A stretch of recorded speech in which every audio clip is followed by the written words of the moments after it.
Go away, you swine! Leave, or I'll make you bleed! These all came from the swamps. Could be toting contraband. Holmes! Help me! Do not fight the calling! Blood! I beg of you, Holmes! Fatigue! Relieve your blood! Oh, no. No, it can't be. It can't end like this. Again, this nightmare haunts me. It won't let me forget. How did this all begin?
Good morning, Holmes. Looks like a typical London day. Fog in the morning, fog in the afternoon. Ha! And here's a surprise. Fog in the evening. Good morning, Watson. Can you imagine? I have been at it since 5 a.m. and I scarcely think my list of patients for the day has even been touched. What is more insufferable, I haven't even had a moment with the morning paper. They say the minister will assuredly... Holmes! Whatever is the matter? You haven't heard a word I have said. It is the tedium, my dear Watson. Life is ordinary, the papers are lifeless. Any hint of audacity, and dare I say romance, has vanished from the criminal world. Holmes, it is only temporary. You know perfectly well that sooner or later an exceptional incident will occur in London or thereabout, which cannot rest till the talents of Sherlock Holmes are called into play. Then it will be up to your agile wit to set things right, which should satisfy your constant need for mental gymnastics. I hope the heavens hear your words, Watson. I hope they do indeed. I must take my leave, Holmes. I have an appointment with a rather odious man, Captain Stenick. He is apparently in a state, with near tachycardia due to some problem involving his manservant. Why don't you get out for a brisk walk, Holmes? Perhaps buy a newspaper or visit that fellow, Barnes, over on Glentworth Street. You might remember him, the bookseller. He has some new volumes of the particular sort that should occupy your mind for a time.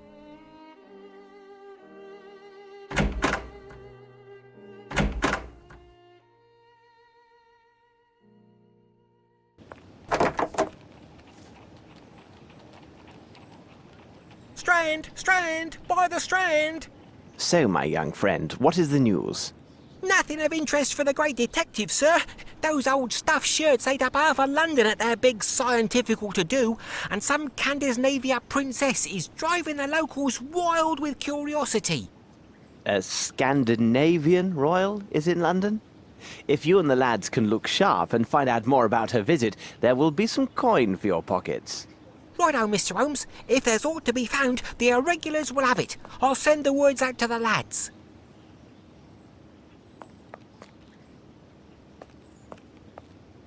Pardon me, I'm looking for the Barnes bookshop. Would you happen to know it? I know the place, know it well, Mr. Holmes. The bookshop is on Glentworth Street. Take your first right and then the next left, and you'll find it straight away. My respects, Miss Fleming. Good day, Mr. Holmes.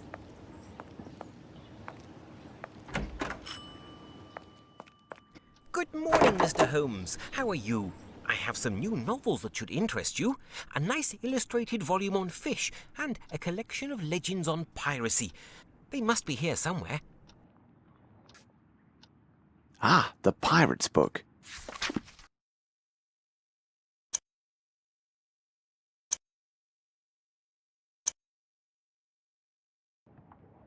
A book about sea fauna. I will take them. Thank you, and goodbye, Mr. Holmes. Those flowers need watering.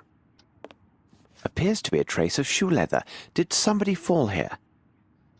By the way, Barnes, before some misfortune befalls you, I am quite certain Miss Fleming, the flowers saleswoman, would prefer chocolates to a fractured bone. But how could you know that? Indeed, even she, I told no one about this. Other than Dr. Watson, that is. Oh, I see now how it goes. Not at all. Watson would never reveal a confidential matter of professional trust.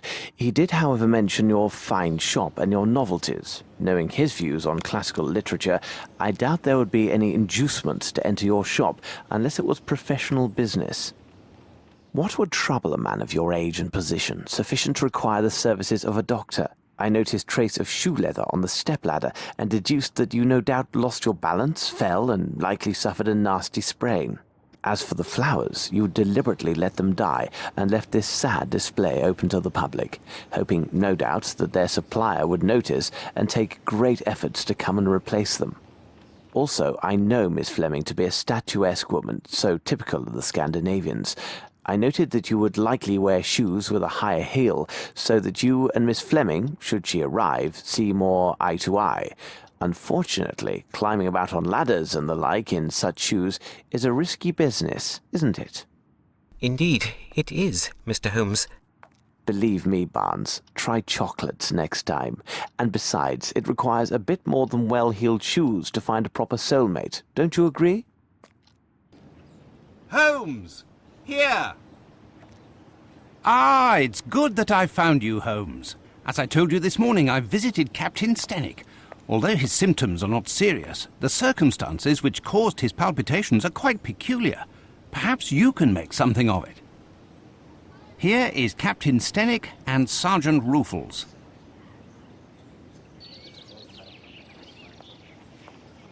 Captain, I understand from Watson you are quite upset.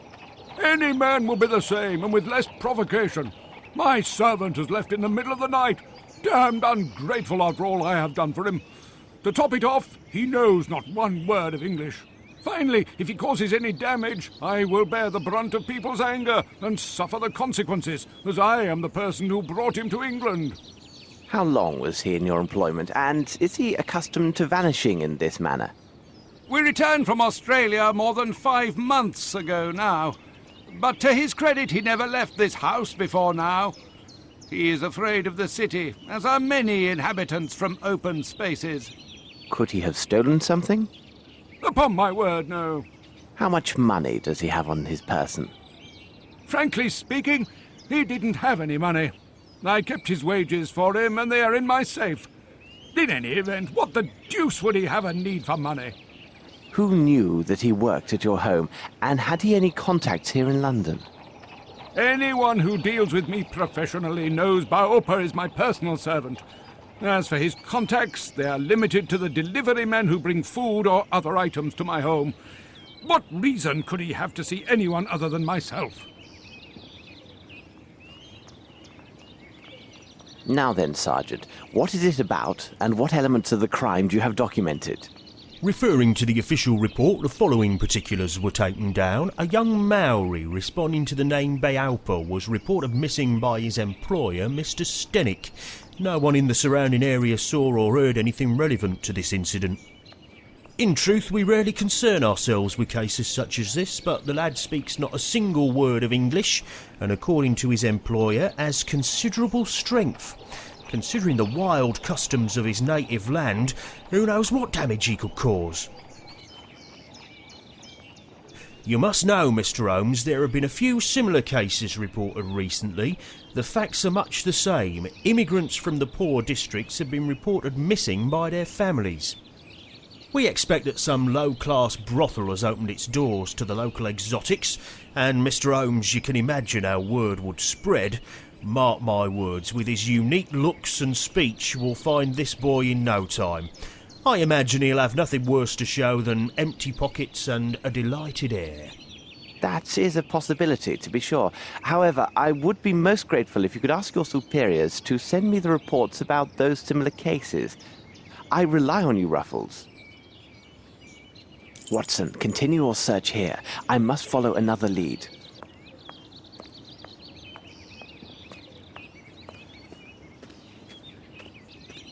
The lock was not cracked. Flaxen, yellow in colour.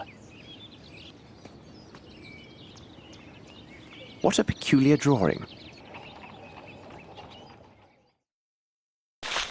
This appears to contain some measure of opium.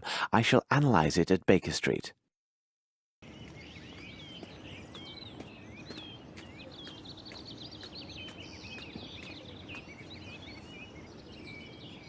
Footsteps. Let's see. The right shoe is missing a nail. How strange. This appears to be a fish scale. I shall have to examine this more thoroughly under the microscope. The size is undoubtedly 7. The shoes are also hard-soled. Yes, there is something here. Fibres. Why are they here? It will be necessary for me to examine this more closely at Baker Street. Come, Watson, we must return to Baker Street. What do you make of this, Mr. Holmes? Mr. Stenick, I wish my news were your servant simply left your employment voluntarily for the service of a more honest man. Unfortunately, I don't have that pleasure. In truth, the news is grim indeed. Your servant was seen in the company of 2 men yesterday. One of the 2 is a man of moderate size, very robust, and a mature age. His profession, which will be the key element in our investigation of this affair, will be determined by me within few hours. The other is a young Hindi who is tall and only recently arrived in England. There is a darker side to these events. Your man was not with them by choice. Rather, the evidence shows he was kidnapped. At this moment, the reasons behind this villainous act are unknown, but rest assured, the truth will not elude me for long. Gentlemen, I wish you a good day. Come, Watson, we must hurry. There's a great deal to do and little enough time to spare.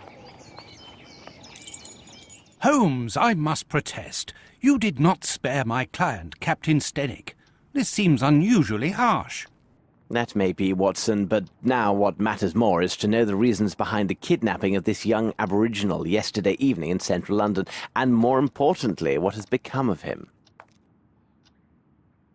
I must concentrate on a small experiment I will run to test my theories. Please go to the poor Lovelorn Barnes and ask him if he has something on the Maori nation and its traditions. Also, if you should happen to see the newsboy outside, find out what he knows, and if it has value, give him a coin. And for God's sake, don't be a miser, Watson. A miser? You cost me one of my patients, and you question my level of generosity with your informers? Oh, really, Holmes, sometimes you go too far. Very interesting. According to this monograph, the fish scale appears to be from a perch, a saltwater fish with high commercial and culinary value. These rope fibres are clearly hemp. Now, about the origin of these stains. Let's see if I can obtain a reaction with the help of my chemicals and apparatus.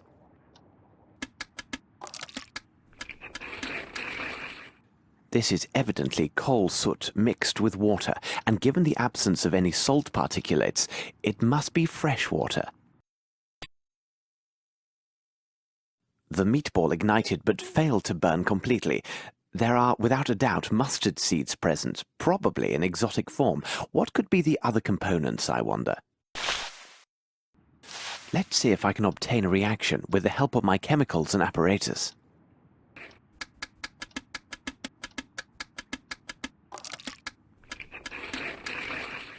Incredible! I note a strong presence of opium blended with a concentrate of morphine. The remaining elements are a mystery to me. I should look from the window and see where Watson is.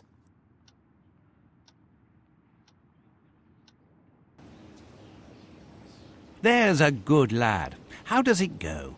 Hello, sir. My associate, Sherlock Holmes, said you might have information for him about... now, what was it? The princess, Gav. He was looking for the scuttlebutt on this here princess what we visiting. Exciting goings on. Her bodyguard went missing the first morning after she got here. Nice job to look after a princess's body, innit, sir? They say he went out on the town having a go with the ladies, if you get my meaning. Like as not, he was trapped by some gang of toughs. Otherwise, who'd get the best of him? A proper giant he was by all accounts. Do I get me coins then, sir? Oh, thank you, sir. Obliged, I'm sure. Good day, my dear Barnes. What about your... Tell me, Dr. Watson, physicians are obliged to keep their patients' confidences, aren't they? Of course. Whatever do you mean? A moment ago, Mr. Holmes came to my shop and seemed very well informed about the details of my recent accident. You and I both know that there is only one person who knew about my condition, correct? Sir, I can assure you... No, please, say nothing. It is so easy to ridicule my despair. But I love her. Can't you understand? I love her. Yes, indeed. In fact, I came here merely to see if you have a book on the Maoris. Over there, on the bottom shelf.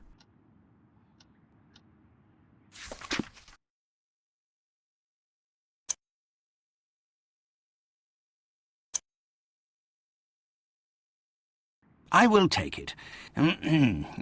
Farewell, Barnes. Holmes, what on earth did you say to Barnes to put him in such a state? Not now, Watson, although I'm sure this bit of news is most significant. It must wait. We are piecing together a singular affair. This abduction story is much more complex than it appears. As I noted before, our next move is to locate the place of employment for one of the villains who abducted the young Maori. What part of London would such a man call home? Yes, Watson, there is little room for doubt. Our man is a bargeman who works at the Thames River wharfs. He is more precisely employed to transport and handle fish brought in by various ships. Our next step is obvious. We must find a cab and make haste to the Thames, near the warehouses. Why did we come here, Holmes? Brrr, it's rather sinister here, and so cold. Precisely, Watson. Ah, good. Here's a pub. We can warm ourselves inside. Excellent, Holmes.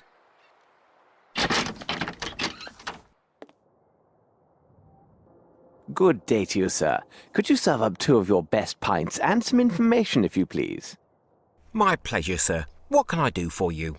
My friend and I are looking for a man who works one of the fishing boats at the docks. The name of the ship escapes me, but I do know for certain fact it has a coal-fed boiler. In truth, there are dozens of such boats that lay anchor here every day. What can you tell me about the look of him? Only that he is a robust man, about this size, wearing iron soles. Little help there. You've just described half of my customers. I have nothing for you. Here now, look for a man called Harper. He lives in a house not far from here, after the bridge near the warehouses. You can't go wrong finding his place. It has a large anchor painted on it. Either way, I am in your debt. Please tell me, for curiosity's sake, what troubles your friend? He's been waiting ever so long for a new wooden hand. It was to be here yesterday, but still no sign of it. He's quite low and has taken to the drink. The devil! Last night a nasty flea woke me, and me with only the hook on me scratching hand. And to add to me worries, imagine last summer I had worms. Worms? Yes, worms is what it was. A sudden attack in the middle of the night, again with only the one hand, and that blasted hook on the other. In my misery, I used the wrong hand. Lord, I was unable to so much as sit for 3 weeks. Well, gentlemen, again thank you. Have a nice day.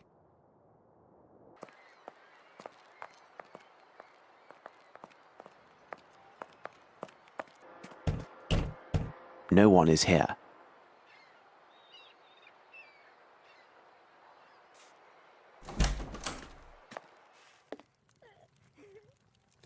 Excuse me for disturbing you, but I'm looking for a man named Mr. Harper. Do you know him? He lives just opposite you. He gone. Boat.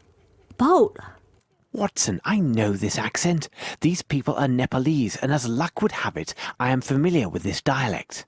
Nepalese? Holmes, are you sure? Aho Nitra, Chigong Senitra. Nito, Bo Petro, Toro Mitro, Toka. This woman says her family has suffered a grave misfortune. This altar is for her son, a lad of 16, who disappeared just 1 week ago. Could he have run away to sea, or some other youthful adventure? Il koga bratsen, but presindra kum. Bo Petro, Toro Mitro, Ka, Waekta, Dorikoto, Nito, Tro, Petro. She said a man was seen in the area making inquiries about her son and their family. The man worked at the docks and had a silver eye. Yes, exactly. He was a vile man with 1 silver eye. Malinhe gas, sundre broket hado. Odaliga, Toro Mitro, Ka, Petro, Toka, Nito, Waektorikota. She also says her son's belongings are on this altar. She says we may examine them and take anything that might help find her son. But what does this have to do with Captain Stenik's servant? This is not Nepali. It looks like silver, but judging by the weight, it's a fake.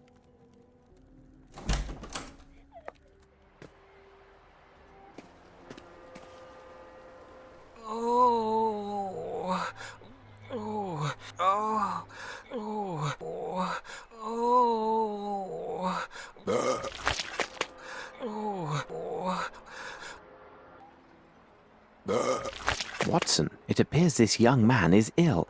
Be a good man and see how serious it is. Here now, my young man. Let's have a look at you. Oh, Holmes. This man isn't ill. He's drunk. He fairly reeks of alcohol. It's not my fault. I swear it. Oh, my head. This gang of young toughs. They forced it on me. And then on top of it, they stole my parcel. What's that? You say you were forced to drink. Explain this and spare no details. Yesterday afternoon, I was given a parcel to deliver to an address not far from here. I was near the warehouse district when a gang of young lads attacked me. Before I could think, they drew knives and gave me a bottle, telling me if I valued my life, I better drink it all. Well, let me tell you, I drank without stopping. I became giddy, and then must have passed out. I remember nothing else, except waking up a moment ago, finding myself alone. My parcel gone. But what could they have wanted, Holmes? It's obvious, Watson. They were seeking some poor soul on whom to test their vile concoction. Tell me, could this bottle be the one they gave you? I can't say. It could be. I feel ill just looking at it. It has a unique flavour. Rather tasty, I might add. There's no mistaking my senses. This contains turnips. In fact, a liberal amount. But where are you off to, Holmes? Watson, it is time to seek out the distillers of this unique brew. If they are located in this district, they may have much to tell us. Hello to you again, sir. I won't waste time. We have discovered new details that may lead us to this elusive seaman. Most significantly, the man has a missing eye and wears a silver ball in its place. By God, that can be no other than Dirty Summers. A nasty brute, that one. Where could one find him? He must have signed on with a ship, because he was here last night looking to hire some men. How did he behave while he was here? He gave me extra to secure the private table behind that curtain. During his time here, men of all sorts came and went seeking positions. However, he seemed nervous and fearful as his knife was unsheathed and ready the whole of the night. May I examine this table behind the curtain? Certainly, if it will help. These cuts seem quite recent. There are 4 symbols.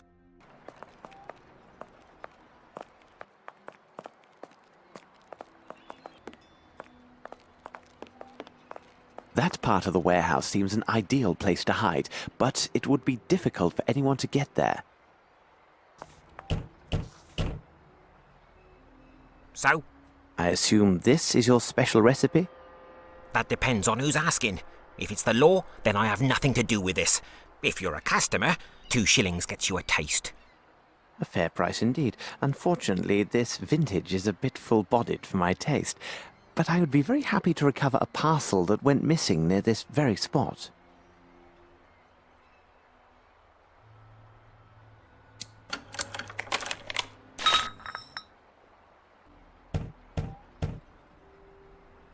What?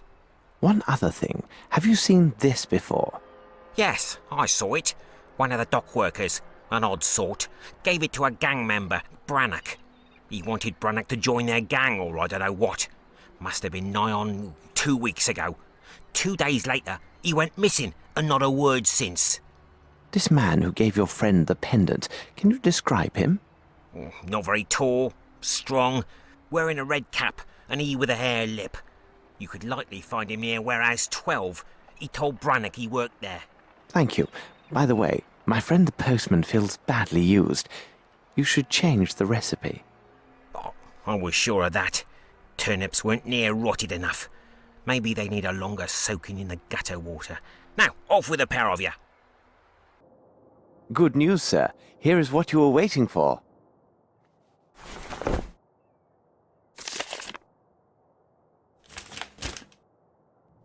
Oh, thank you, sir. I could kiss you. Here now, you can't just leave this laying about like that. Lord love you, the scrapers ordered it here as well. Come now, let's celebrate with a drink. This should prove useful.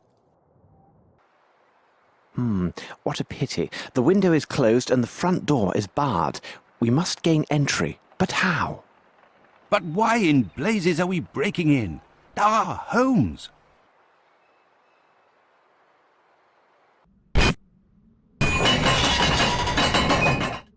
Bravo, Holmes! A splendid catch, Watson, but I prefer to let it go. After you. This should prove useful.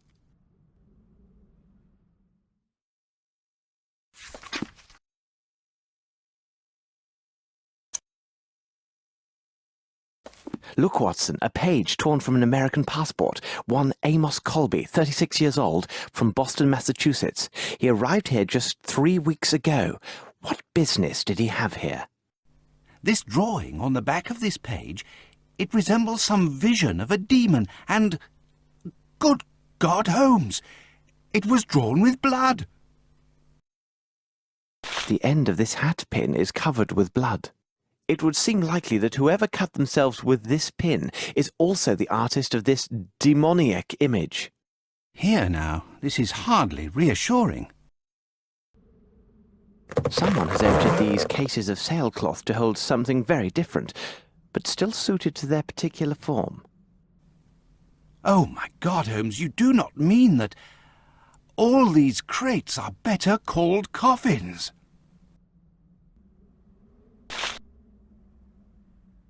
Look closely, Watson. These marks upon the ground tell the tale. There were repeated trips made between the place with the sailcloth and that large box. We can't do this in such a way. How could we lift up this weight? Let us pause to consider the facts, Watson. No mystery can resist an agile mind.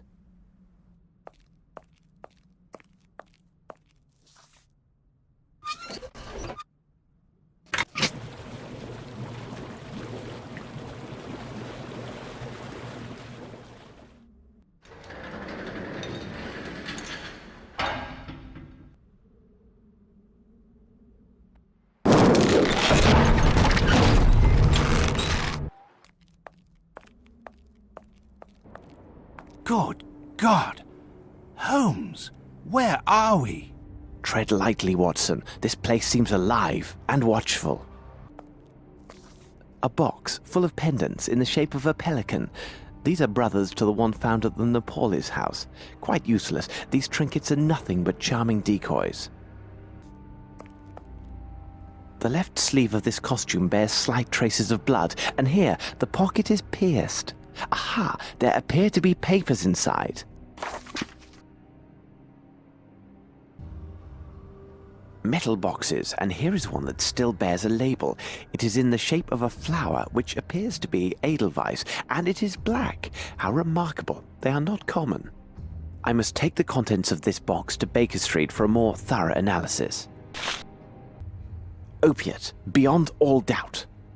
You are right. This is definitely an opiate. Holmes, could these villains be opium smugglers?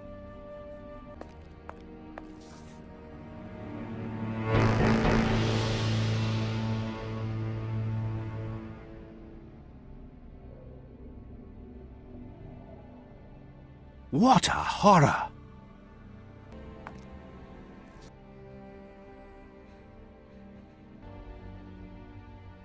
This man's right index finger is coated with dust.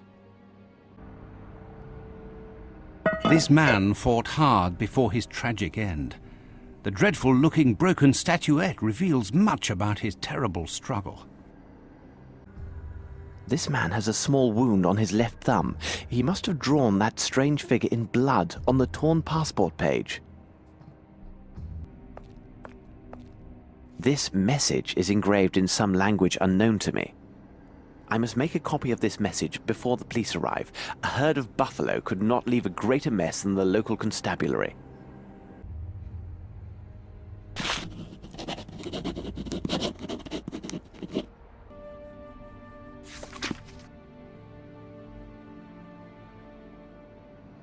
Excellent. A perfect copy of those symbols. Bravo, Holmes!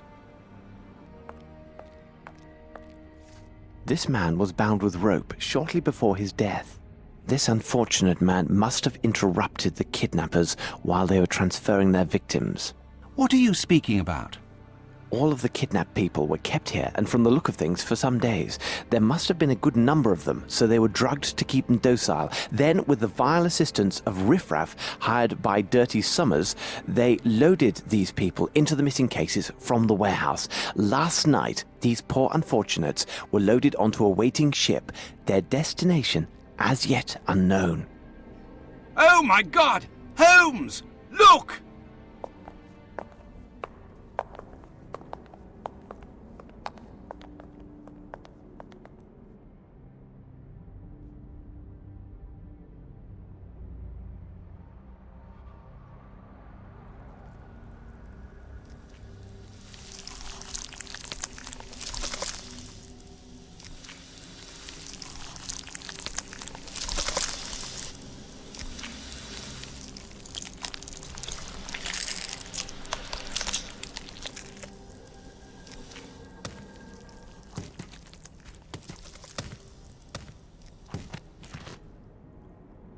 Let's leave this place, Watson. We can do nothing here. See that this is delivered to Mr. Holmes at the Diogenes Club as quickly as possible. Do not leave without his reply, though such insistence will undoubtedly cause Mycroft some distress. What the devil are you doing, Holmes? I am sending a letter to my dear brother and including a reference to the strange markings I found on the temple stones. Perhaps he can make something of them. Watson, I must know what was in the metal boxes that we found in this strange temple. And there, it is done. This is a very fine powder. That smell, undoubtedly a derivative of opium and morphine. This is the same compound on the ball found at Stenik's place.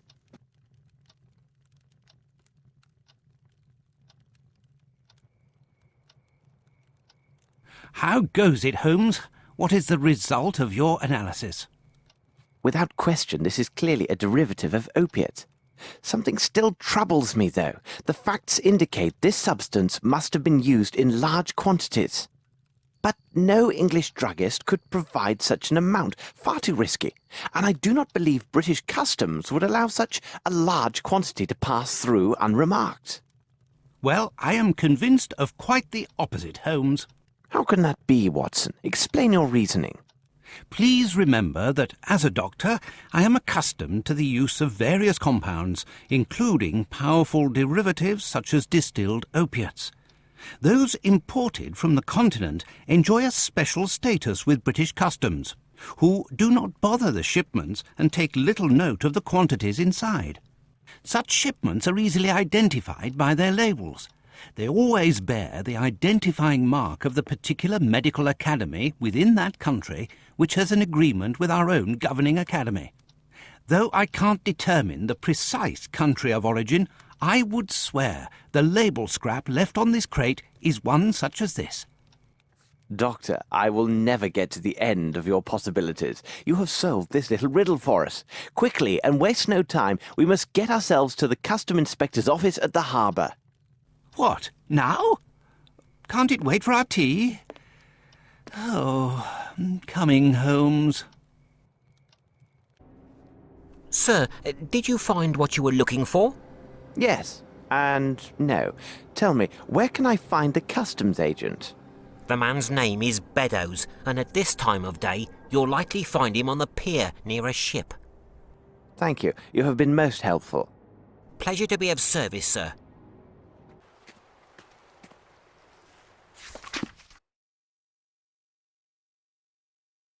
Let us hope that these registers contain what we need. They must be here, somewhere. Aha, these must be the registers. This one concerns special imports. Nothing definite or comprehensible here. All that they mention is that these goods were stored in warehouse 16. I see nothing further of interest here. Best to leave these ledgers as we found them. I see no way of opening this door. Filthy tar, my shoes are thick with it. Hold on, Watson. These traces have much to tell us. Regard how they resemble those nearby. The right shoe is missing a nail. Ah, Watson, our case would have been better served if I had applied the intelligence God granted me. If you ever have a mind to chronicle this adventure, I fear your readers will be much disappointed. I should have examined that area of the warehouses with more care, because this footstep is similar to those found at Stenik's. We have only to follow to learn where they lead. The size is undoubtedly 7. The shoes are also hard-soled.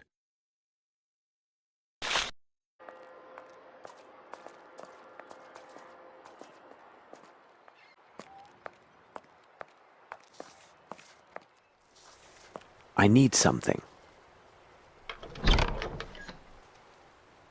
Here is a tab. This one is less damaged. Excellent. We now know the source of these illicit goods. Watson, we shall now return to Baker Street. There is much to be done. Have we received any word from Mycroft? It seems to me there is a letter on the table for you. Perhaps it is from Mycroft.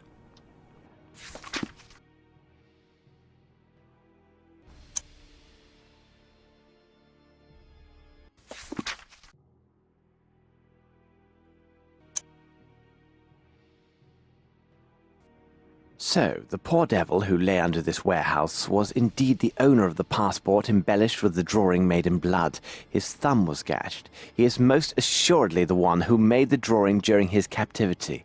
But what brought him to this place? Furthermore, if this detective agency has any standing, it rests on the reputation of its associates. They are rightly regarded as proven professionals. Therefore, this dying man's last efforts were to leave clues for those who might come after him. Remember, Watson, this man's forefinger was also coated with dust, and we found drawing drawn in that very same dust upon the floor. Exactly, Holmes. An addition symbol was there, placed within a rectangle. Let us consider the facts, Watson. A number of people were taken by force underneath Warehouse 12, drugged, and then transferred in boxes by ship to some as of yet unknown destination. For the moment, London has nothing more to tell us. These people, whoever they are, have a small advantage. We should give them no more. We must make our departure, but to what destination? Wait, Watson! I have a sudden thought. What do an Edelweiss and a rectangle containing an addition symbol signify to you?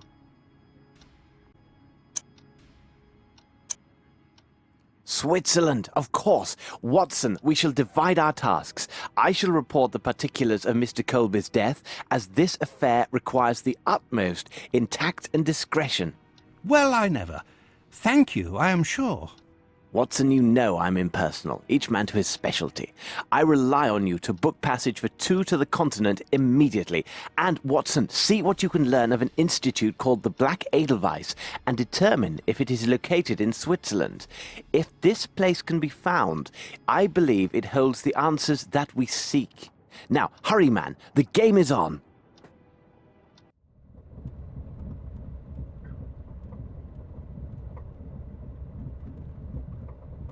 Hold on, Holmes, you are reading some penny dreadful. Here I thought to find you deep in some ancient news clippings, seeking similarities with our case, and yet you waste your time reading some outlandish adventure based upon some improbable hero. Beware of considering popular literature as unworthy of our interest, Watson. Besides, am I not myself considered by some of your readers as an improbable hero living out outlandish adventures? Holmes, you go too far. Let's not speak on this, Watson.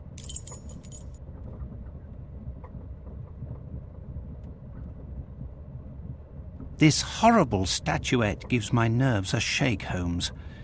This trip to Switzerland, it brings back unpleasant associations, doesn't it?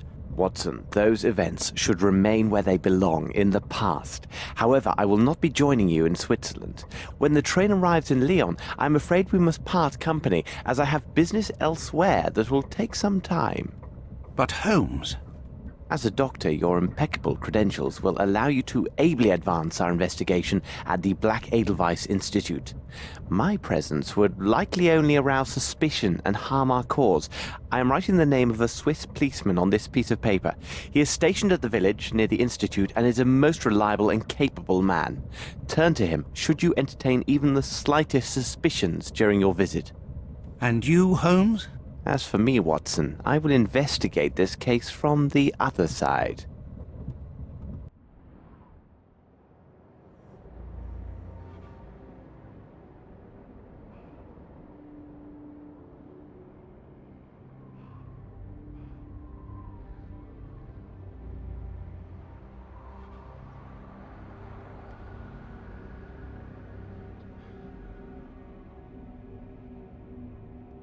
Keep your wits about you, Watson. Should you witness anything out of the ordinary, no matter how trifling it seems, go immediately to the valley and ask for Superintendent Bilger. I know him. He's a trustworthy fellow and has been informed of your presence in his district. He should prove to be an able ally.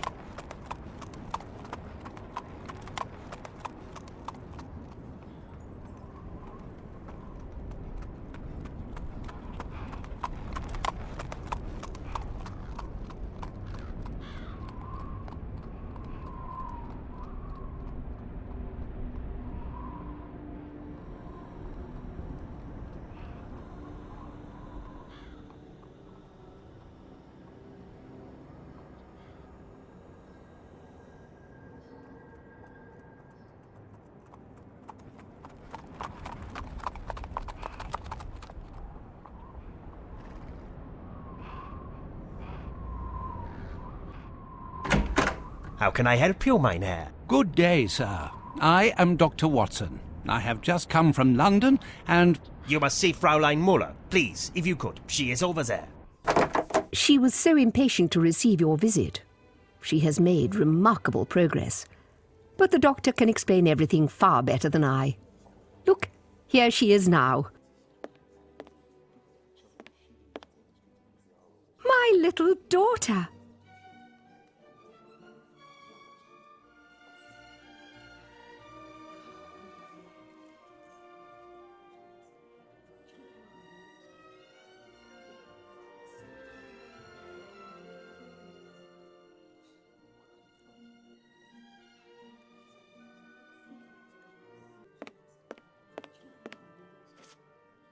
Good day, miss. I am Dr. Watson.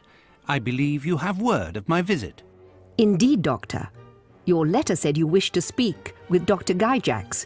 I will see if he is ready to receive you. Thank you, miss. Good morning, Dr. Watson. I must say I viewed your letter with both astonishment and pride. You want to know more about our methods of treatment in order to compare them with those applied in your country. Indeed, Doctor. I am sure that we British could learn a great deal from our colleagues on the continent. You are quite right, my dear Doctor. But this professional consultation could have been managed with greater efficiency and ease by correspondence. I'm sure you can understand my time, as is yours, is quite valuable. Pray tell, what precisely brought you to the Black Edelweiss, Dr. Watson? It is quite simple. Through some random events, I encountered a man who was a former patient of yours. His actions suggested that he was suffering from such disorders as... Good morning. I am Amos Colby from the Northwood Agency of Boston, Massachusetts. Is something wrong, Doctor? Upon my word, this man who claims to be from the Northwood Agency is an obvious fraud. The true Amos Colby died and was buried just a few days ago in London. I must now tell you everything. I am here because one of your staff has engaged in a dangerous trade between this institution and parties in England. Moreover, those activities are tied to a murderous sect, which... And you think that this man could be one of them? Indeed. It is entirely within reason that he is here to eliminate any traces of their criminal enterprise, if you see my meaning. Indeed I do, Doctor. Let me show you out. I trust that... Please return at this same time tomorrow, and I promise I will be entirely at your disposal. But I entreat you, please maintain complete discretion on these matters. May I depend on your cooperation? Most assuredly, but...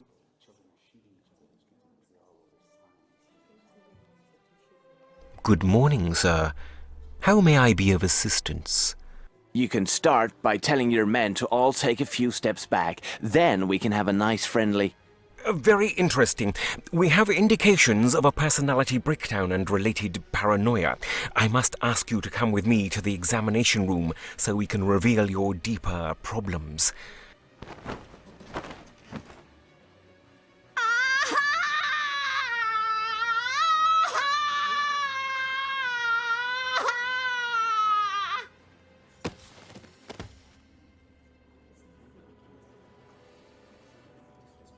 Do not worry, it's nothing serious.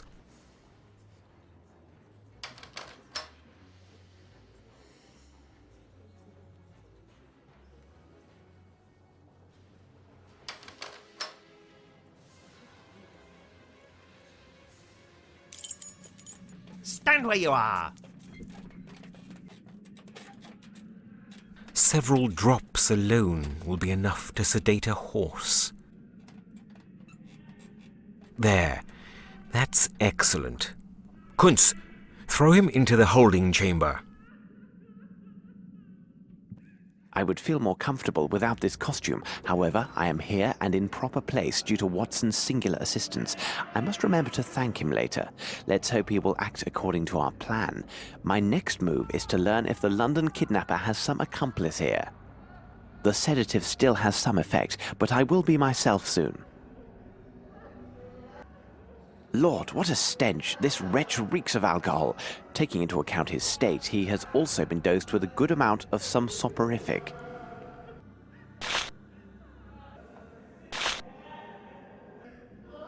The nurse will return soon. I must make it appear as if I am still here. This should complete the illusion of my presence. For how long, I can't be sure.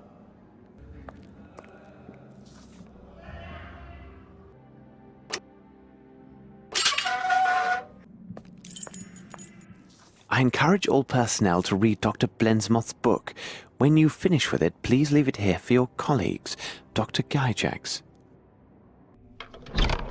I must hide and avoid the nurse, else he will raise an alarm, and I must find some means of neutralizing him. Perhaps I could put him to sleep somehow. An old puppet, almost as welcoming as Fraulein Muller.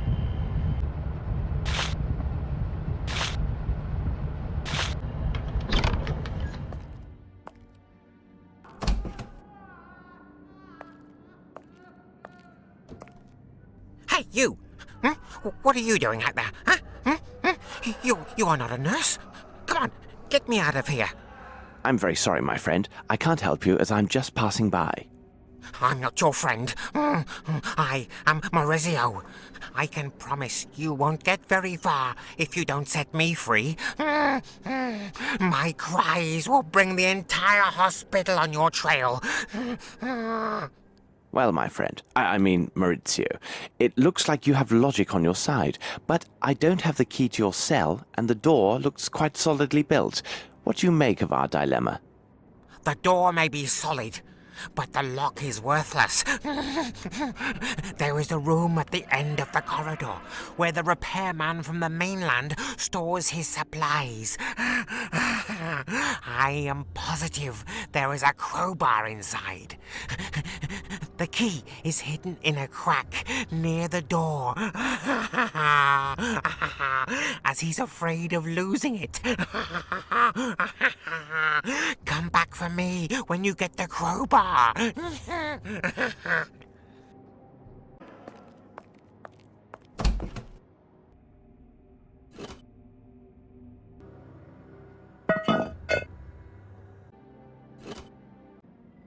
Oh, bless you.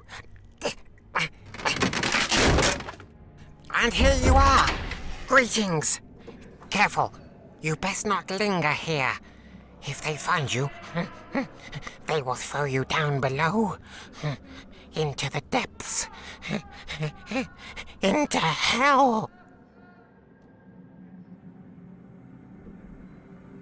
What's he doing there? Stop him, quickly! Stand where you are. Ah! Ah!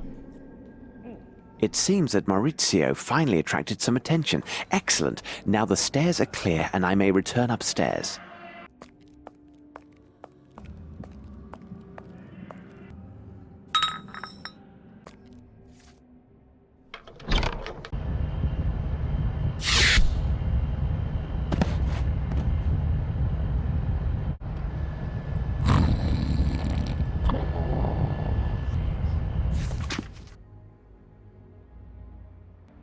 This is a letter from Gyjax, as this is clearly his signature.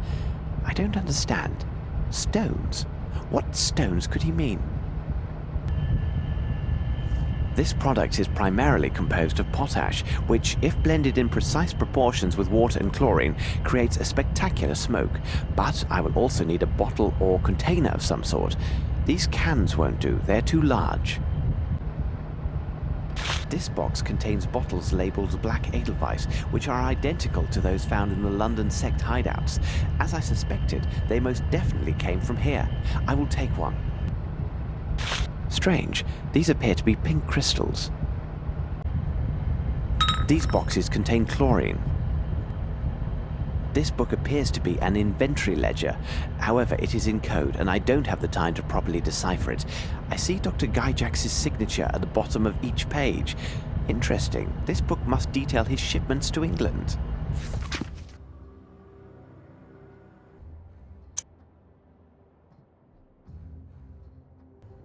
This letter is dated 2 weeks ago. I am too obvious in my present attire and will attract unwanted attention. I must change my clothing. As long as I keep my distance, I now appear as if I am a male nurse.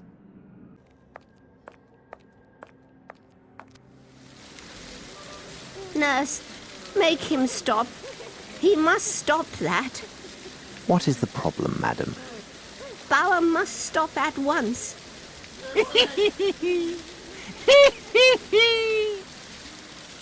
The birds have not been fed for 2 days. Bauer must have taken the seed. I want them to fly. Fly out, fly out. When they fly, birds will be everywhere, and all the men in white will run all around. Run everywhere. Yes, fly, little men, after the birds. Run here, run there, run everywhere, men in white. Run. They won't see me, the men in white. Chase the little birds far, far away from here. Then I will go where I like. Go here, go there, go everywhere.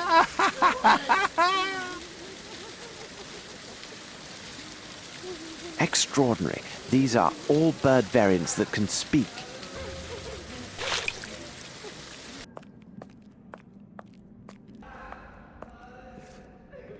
Excuse me, miss. Go away, you swine. Leave, or I'll make you bleed. Where are you hiding? Where are you? Don't leave me all alone. Heidi. Oh.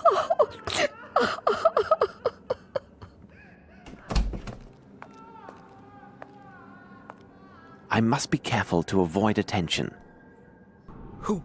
Who are you? You are not the nurse. Give them to me. I beg you. What do you need? Small pink crystals, please. In the laboratory. Here it is, my friend. You must tell me where. Make the male nurse leave, and I will tell you anything you want. All right. Where's the key to the aviary? The mad girl. Bring her doll to her. She knows. I should find a way to get rid of the nurses so I may quietly move about this floor and speak with the patients. Look who is here to see you, miss. Heidi. Heidi, you are here. The bad men took you away, but you came back. Heidi told me she wanted to come back to you. She also told me that you know how to free the kind birds from their cage. Bad men took Heidi away. They said I was a bad girl because I cut off the head of that nasty brute. But he started it. He was bad first. He did terrible things, this bad man? Oh, yes. He came in the night for us. He took Heidi and I to his room, near the birds. And he was very, very nasty with me. He had the key to the bird's house and said if I wasn't a good girl, he would send them away. I didn't like that, because Heidi loves the birds. So, my child, the key to the birdhouse is upstairs in his room? Yes, it's there. Now the lady lives there, but I am not allowed to see the birds anymore. Thank you very much.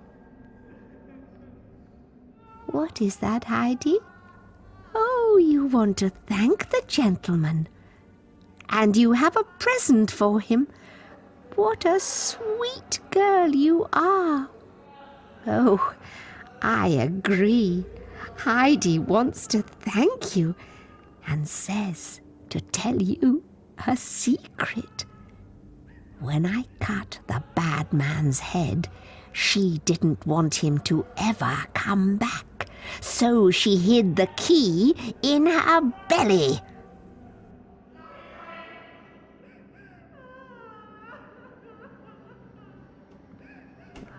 We are in your debt, young lady, and our humble thanks to you, Heidi.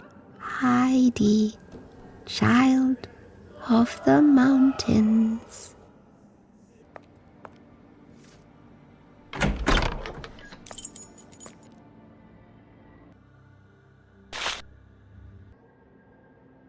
A lovely piece. I must say it's the highlight of this exhibition, but I dare say it shall prove useful.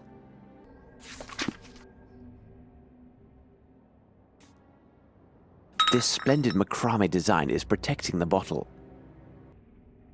This must be the key to the aviary.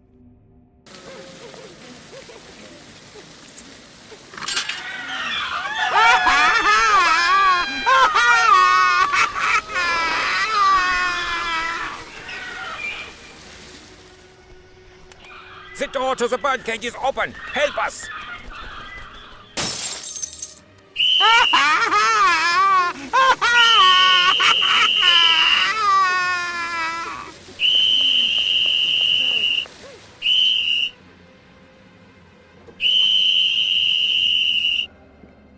The birds have escaped! Quick! Catch them! Catch them! Thanks to the panic, all the nurses will be elsewhere, as Bauer would say. While the guards are busy trying to catch the birds, I should use the opportunity to search the rest of the asylum. Following the unintentional fire caused by uninspired staff members, I made the decision to forbid access to the kitchen and dining room to all staff other than Frau Mayer and myself.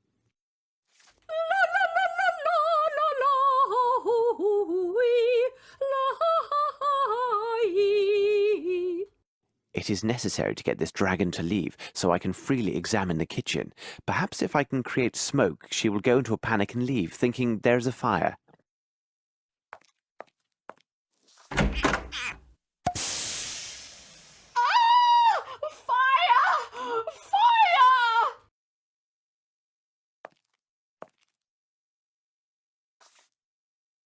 A truss for roast beef.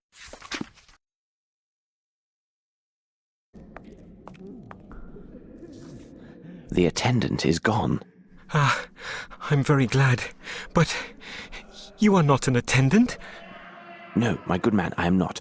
I arrived from London to investigate private charges of embezzlement against this establishment. You came all the way from London? Why would anyone choose to come to this God-forsaken place? Indeed, I have just arrived from London and my reasons will soon be clear. Listen to me. I know you do not belong here. You are not mad, merely the victim of a trap that only the most expert specialists could untangle. More importantly, you are the only person here who can give me the information I require. If you could speak with me, assuming your pain has not returned, I would be in your debt. But who are you? Someone who could guarantee your freedom once my objectives are secured. But I have little time, and you must listen to me carefully. Did you hear the staff or other inmates speak on any suspicious activities other than the horrible mistreatment you have all suffered at the hands of the staff? You are from English customs, then. You must be interested in the arrival of illegal foreign lunatics in your country. What makes you say this? Well, some time ago, they removed all the foreigners from their cells, and they were never seen or heard from again. Perhaps they were shipped into your country without the usual formalities?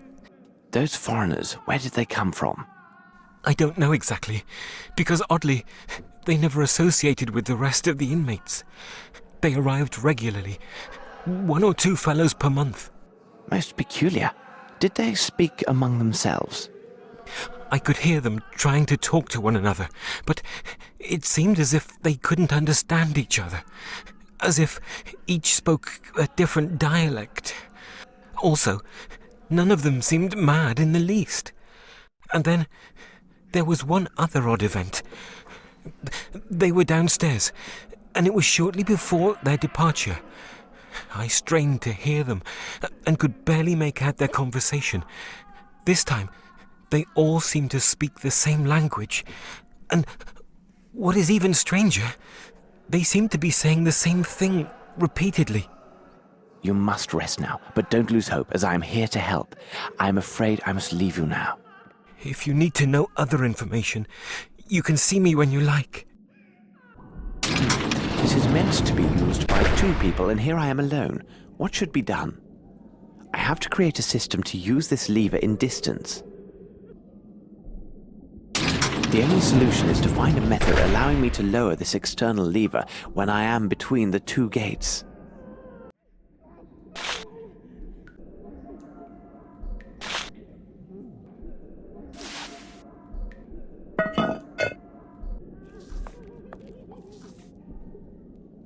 These levers are well oiled.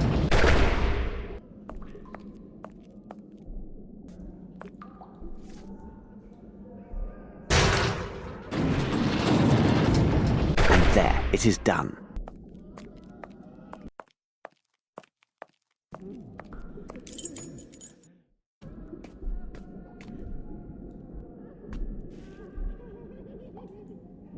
Three times 3 is 9. 2 times 5 is 10. Pardon me, sir. Could I trouble you for some information? Nasty, nasty cheat. I shall say nothing to you. 3 times 7 is 21. 3 times 8 is 24. I shall speak only to Professor Schwartz. He understands that I have learned all my lessons. 3 times 9 is 27. Apparently he will speak only with this professor. Perhaps the medical files on this man Wolf will be helpful. This door is quite solidly built, but the lock is rudimentary. Never again will I go out on a case without a small spoon at my side, though likely Watson would envy me this valuable implement.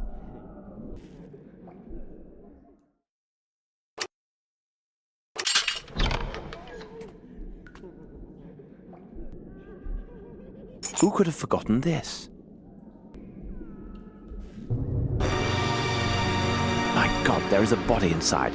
I'm glad I spared Watson this horror. This place conceals deeds far more sinister than the mere traffic in dangerous goods.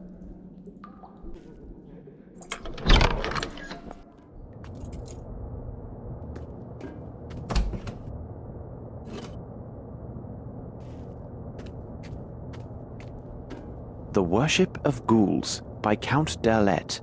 I do not think this book would give the reader pleasant dreams if reserved for bedtime reading.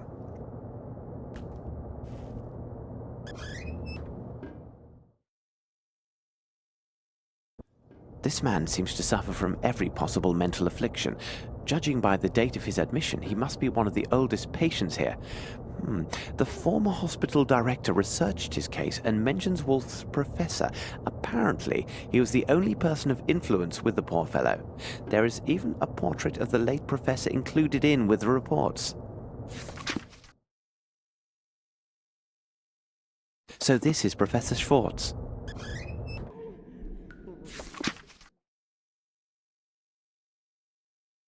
A cable from New Orleans sent in the last few weeks.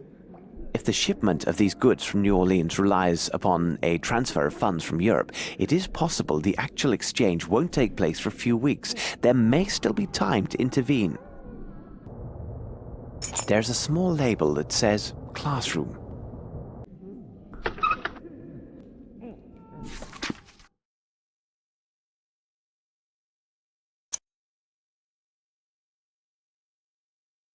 Hold on, there is an oily stain on this letter. It smells of iodine. Interesting.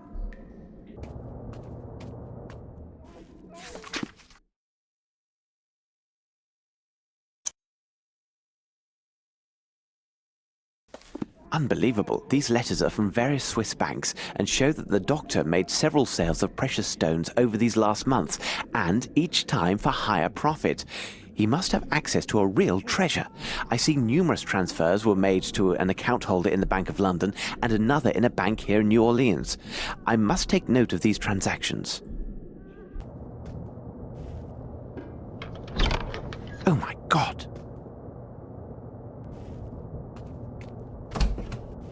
The faint signs remaining on this blackboard are in phonetics. It appears that people were forced to recite some text with no real understanding of its meaning. It's a pity that the text was erased.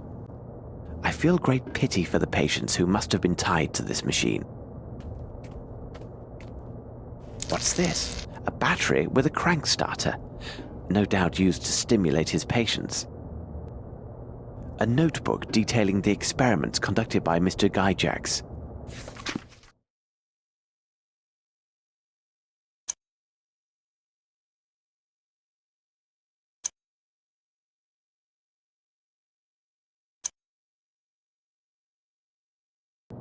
These birds are from the aviary. They served a purpose beyond mere decoration. I believe I'm close to finding what I need. Do you know this man downstairs, the one perpetually reciting his multiplication tables? Yes, he is Wolf, but you will get nothing from him. He will only speak with one man, this Professor Schwartz, but I believe he died a long time ago. Perhaps the medical files on this man Wolf will be helpful.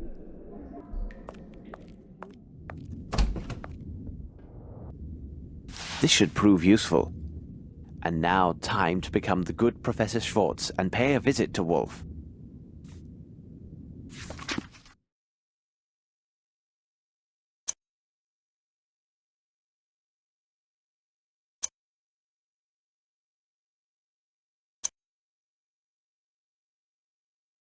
Who is this anonymous patient? Perhaps there is a file on him, as with the other patients. Ah, here's the file I was seeking. It can only be our mysterious patient. What a strange character. So, Wolf, I see you have mastered your lesson. Splendid. Professor Schwartz? I congratulate you, Wolf. I cannot say the same about your other classmates. I am most unhappy with their behavior, because it seems they have been cheating. Professor Schwartz, you saw them, didn't you? I know my lessons. I always work so hard, and the others, they crib from me. I know, my boy, I know. But their leader, he is a doctor, isn't he? Yes, Professor, yes. He is the most vile member of the group. Sometimes he tries to keep me from my lessons. He says he will treat me like the others who don't speak like us and who scream so very loud when he punishes them. But I keep to my lessons and recite my tables all the day. He can't stop me. That's good, my boy. You have made me proud. Now, I need your help. Where do they meet? I must find them and make sure they get the punishment they so rightly deserve. They meet over there, but it is well hidden and only the doctor has the code. First, he makes noise with the fire near his office. Afterwards, he makes noise with the fire in front of me. And then he makes noise behind me. You will see he does not know his lessons. Thank you, Wolf. That's a clever boy. You have earned high marks this term, but for now you must try to recite your lessons in silence. Since I am the professor, I know and see everything. There is never a need to shout. As you say, Professor Schwartz. It works. Simplicity itself.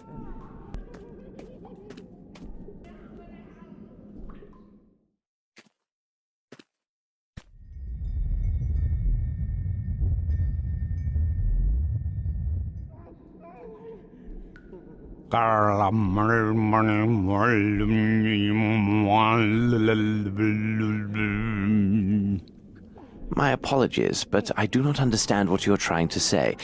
If I may introduce myself, I am... Who you are means nothing. All that matters is your reverence to the One.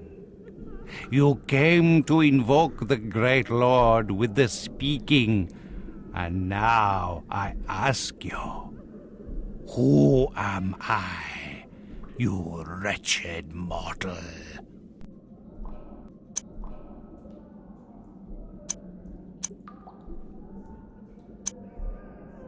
Even your pitiful mind can find enlightenment before serving as food for the servants of chaos. Where are all those poor souls kidnapped in London? And what about the others who passed through here in their travels? Your search is in vain. You are nothing to the great Lord. Soon he will heed our call, when those titans will be reassembled for the awakening of their king.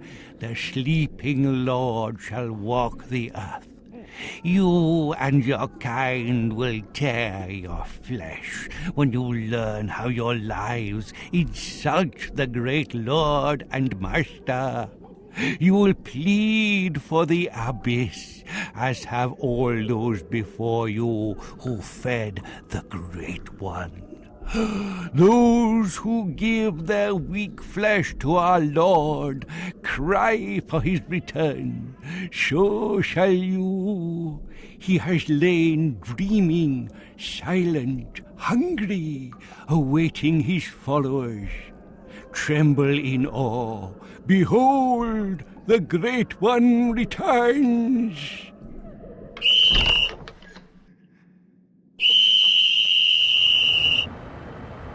He makes so much noise. I better be on my way before he attracts the entire staff.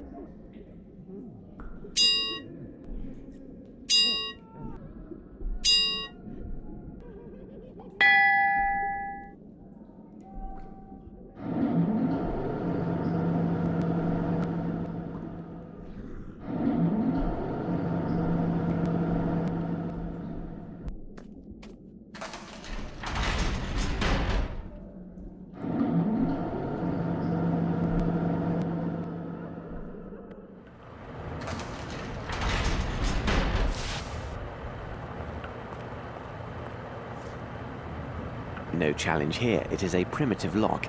Any simple metal tool should allow me to force it. Pardon me, sir. I need your help. He does not seem to hear me. Moriarty! Moriarty, my worst enemy and a man who was presumed dead.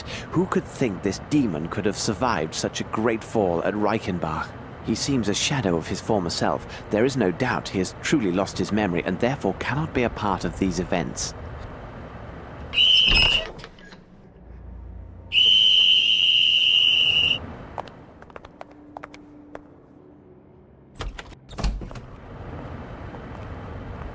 Find this outsider as quickly as possible and bring him to the treatment room.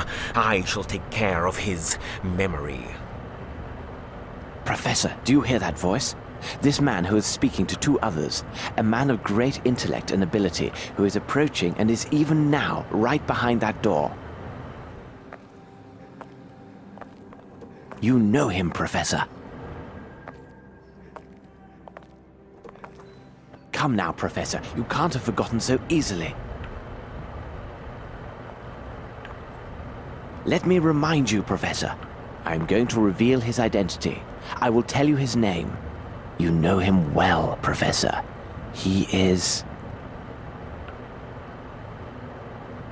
Sherlock Holmes.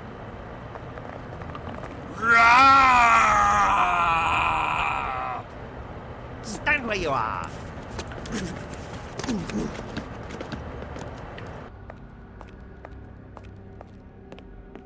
At last, the laundry. First of all, I must prepare my Amos disguise. It is the imposter! He is here! I'll sort you out, buddy. Come here. The doctor is not here. We had internal concerns arise today. Herr Director is engaged with urgent hospital matters and cannot be disturbed. Very well. We will take this troublesome wretch along with us. Perhaps tomorrow the doctor and I will be able to discuss our other matter. First of all, my friend, you should know that you have been dealing with two famous professionals. Your deceit has failed, and you should know that it is impossible to confound us. Who are you, and why have you come here? What is your opinion, Watson? Holmes! But what are you doing here? And you are as white as a sheet. It seems as though you met a ghost. It's quite possible, Watson. Quite possible. You should have told me about your plans, Holmes. Definitely not, Watson. You would have acted in an unnatural manner and done everything to persuade me against my course of action. You can be sure of that. Good God, Holmes, think of the risk you took. Indeed, Watson, and I hesitate to reveal my further plans. They are likely to be far more dangerous. Will you explain? Even though I know the crux of this affair began in Europe, and even perhaps in England, we have no elements indicating the when, the where, and the how.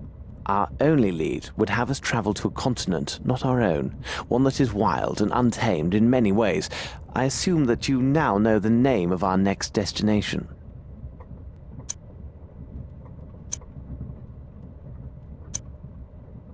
You are quite correct, Watson. New Orleans, Louisiana, located in the wilds of America.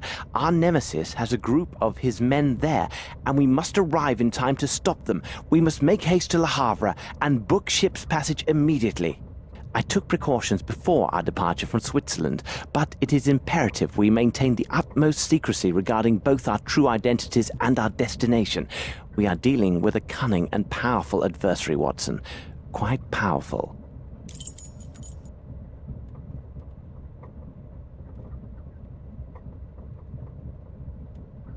Do you require assistance, young man?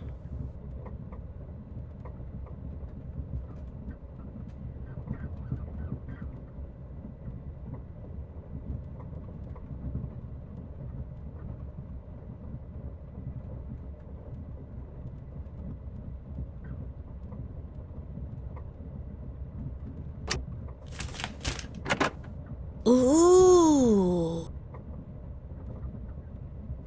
Ah, yes, young man. As a Mr. the big detective, it is often necessary to use all of one's little grey cells to solve great mysteries. Hercule! Hercule! Where are you? Oh, here you are. Naughty boy, come along now. Madame Poirot, your stop is coming soon.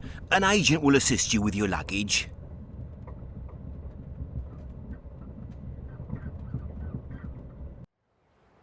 As soon as we find a hotel, we shall send for our bags. I took care to leave nothing of value on board. Everything is safe and secure right here. I even have a rough map of the city. As you can see, Holmes, I prepared for every possibility. And here we are in the New World.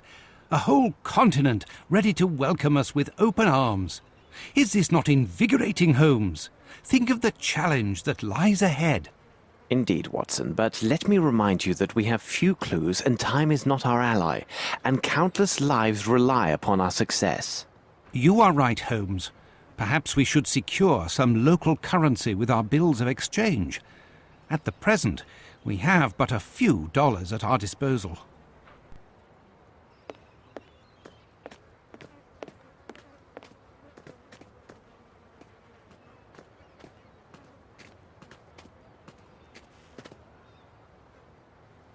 One more step, and your brains will be about as useful as gator bait. The continent welcomes us with such hospitality, doesn't it? Beg pardon, my good man. Is the bank closed for some time? As long as it takes Mr. Blackman to come back from Baton Rouge with more dollars. You were robbed? Not hardly. We had a jewel sale. When might one expect Mr. Blackman to return? He likely could come back most any day, but he'll be gone 3 days at the least. Is there anyone else who could shed some light on this transaction? You see, we have come from Europe and are interested in a particular set of precious stones. It may well prove to be this same set your bank sold recently. I ain't talking, and I don't know nothing about it anyhow. There is one feller. Goes by the name of Champagne.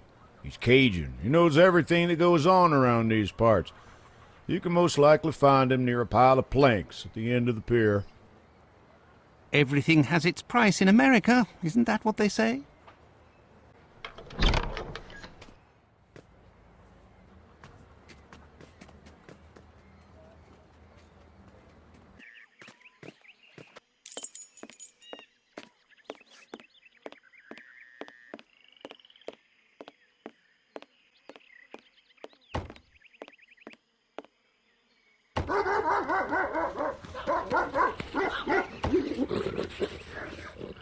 With open arms, Watson? Napoleon, Lafayette. Don't mind the dogs, they just don't take to the smell of gentle folks, especially foreign ones. So what can old Champagne do for you?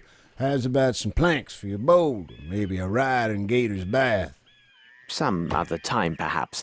People say that you know everything that occurs in this area. Maybe so. Don't care much what them people say. What you want to know? We are particularly interested in a recent transaction in precious stones. No doubt you are familiar with these events. For sure that's true. Now that you say it, I reckon I heard of some swap for jewels. I would help you out, but my poor brain's like the train with no coal. What you want me to do? Now there's a bottle of some champagne or this and that. Old Champagne'll have a thing or two to say to you. Speaking of that, it come to me true. It was a week ago, maybe two. A butler working for a rich man made himself a jewel trade to Honor and Co. Looks like business to be done fast and with a quiet way. By my foot, the truth is here now. The name of the employer of this silent partner? He go by the name Honestson. He from far up the bayou into the east. He got some crazy notions, Hatton. They must be all like that where he come from. No doubt. One other matter. During the last few days, have you noticed any strange ship movements, especially regarding those taking leave of port late at night? You did right by old Champagne, so I tell you true. 5 days ago, a ship, she weighed anchor in the middle of the night. She took sail right after a mess of folks brought a lot of boats to meet her and charged on board. These all came from the swamps. Could be toting contraband. Anyway, left for the old world for sure. Old Champagne keeps to his own self. No reason to know nothing more. And advice to you, stay clear. Those that sticks their nose where it don't belong end up feeding the gators round these parts. We shall consider ourselves duly warned. Good day. And if you wants to go for a ride in the bayou or something else, old Champagne treats you right. I take dollars, bottles, you know what, right?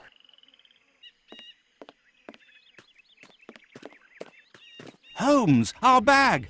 Thief! Stop! Thief! There he is.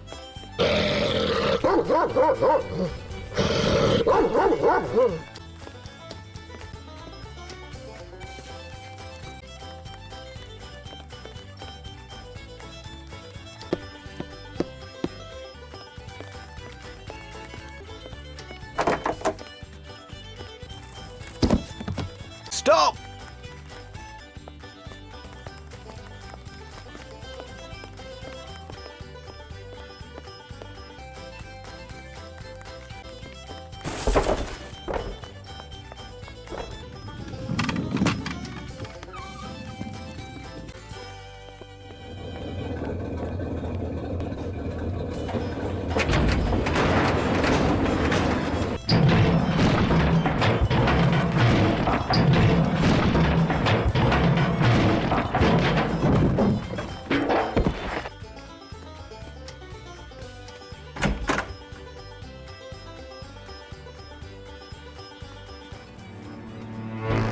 Stop right there, you two. Not a move.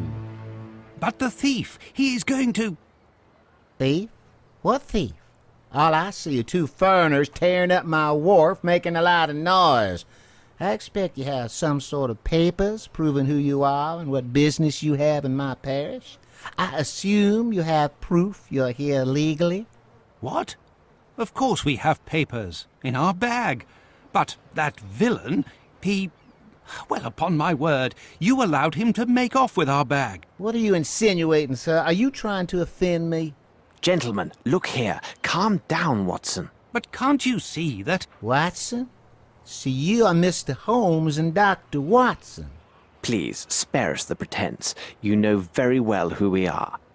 And a clever fella in the bargain. Listen to me and listen up good, Mr. Holmes and Dr. Watson.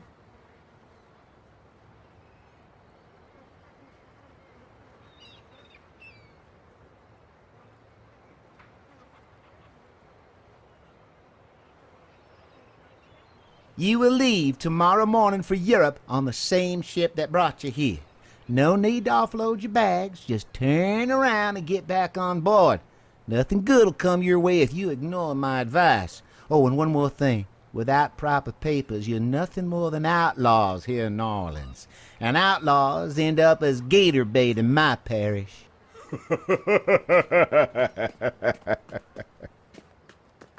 With open arms, was it, Watson? Holmes, enough.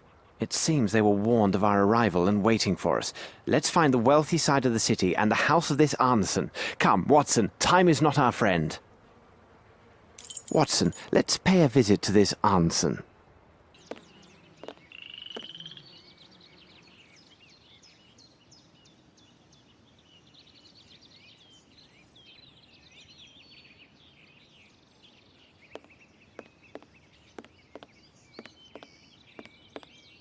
Ah, Watson, it seems we have arrived at the place.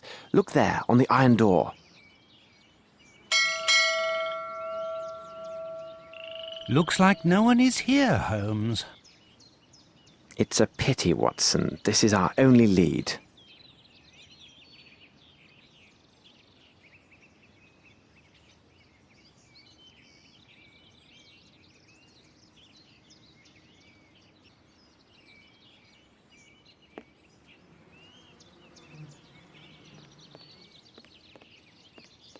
Good morning, miss. Please don't be alarmed. We won't harm you, my dear.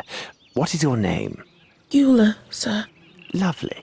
When we arrived here, you were looking through this gate. This is the residence of Mr. Arneson, isn't it? Do you know him?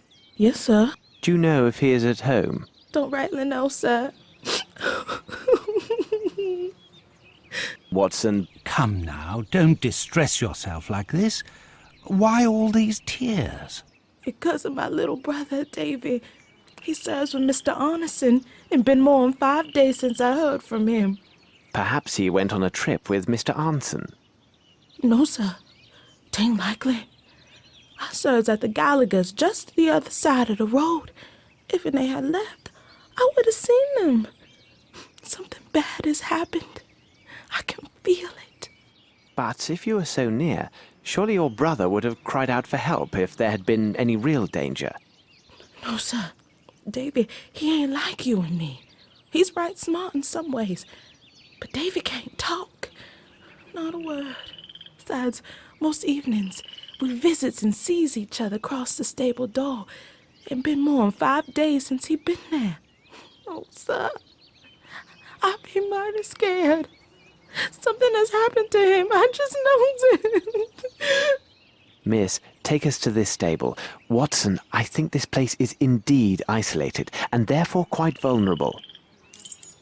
There it be. I'm gonna go wait on the road. That way, if my mistress calls for me, I can hear.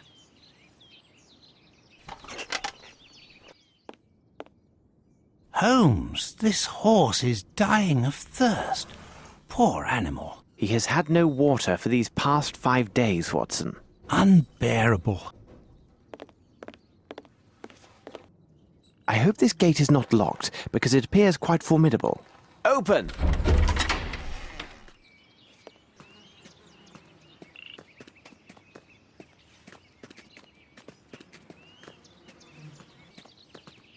Observe, Watson, these beautiful, well-tended flowers. Someone must care for them. Another footstep. The hunt is on, Watson. Blood. However, given the small amount, the wound should be superficial. Wait, this is interesting. There is a trace of mud here. Look, Holmes, a raccoon. Come here, you little rascal. They won't allow us too close, Watson, though the little imps are rather inquisitive by nature. Footsteps. Let's see. Blood! Watson, regard the traces in the soil. A body was dragged here recently. Undoubtedly it was a man of great size. More traces of mud. A person wearing shoes thick with fresh mud entered the garden by this gate. They entered the house and then returned, dragging a body back along the way. This erased some signs of their former movements, but not entirely. Fortunately, I have a particular talent for tracing footsteps. A neglected art indeed. What a wretched smell, Holmes. Quite wretched, Watson. It is the foul stench of death.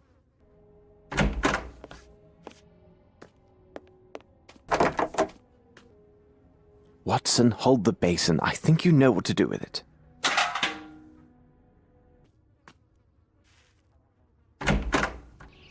Perfect. Easy now, fellow. Drink up.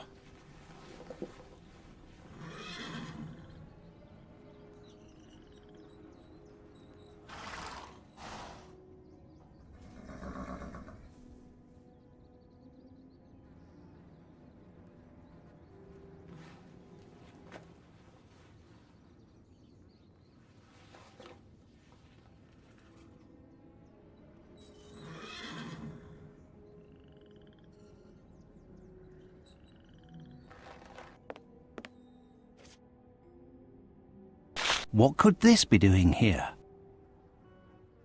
Here you are, Watson.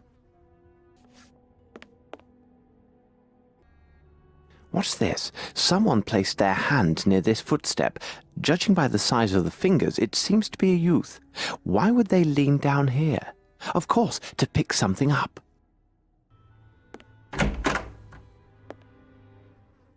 Curious, there are some mud that appears to have come from underneath the bed.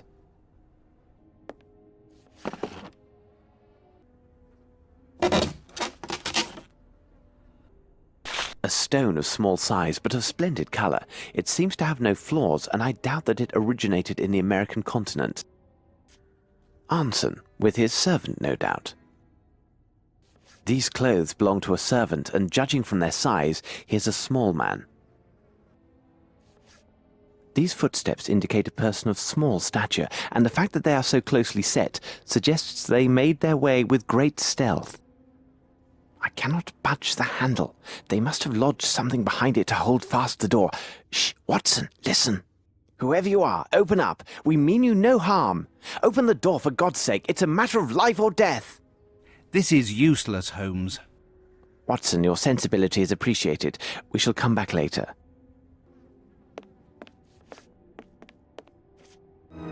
Watson, what do you make of this? What a horrific sight.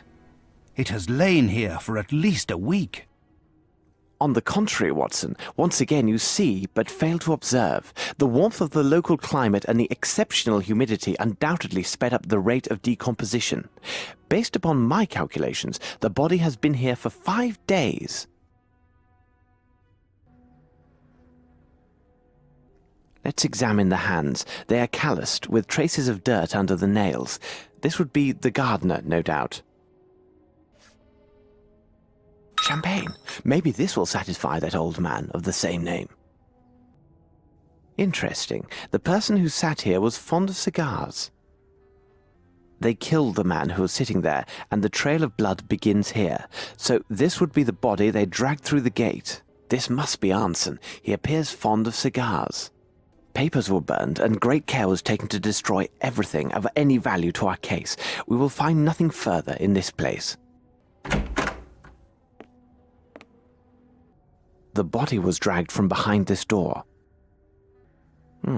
The person was struck with a sharp object as they entered. You can see the trail of blood that continues past the staircase.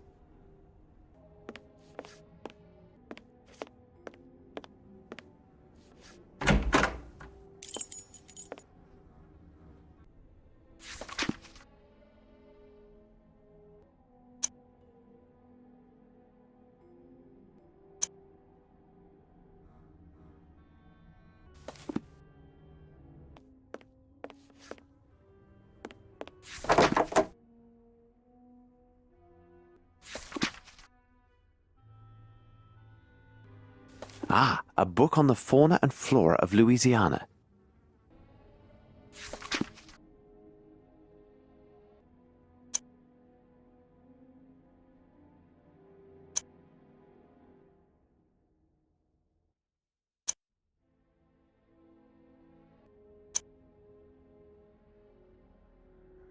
This book has been read often. Tales of Fantastic Hunts by D. Niles.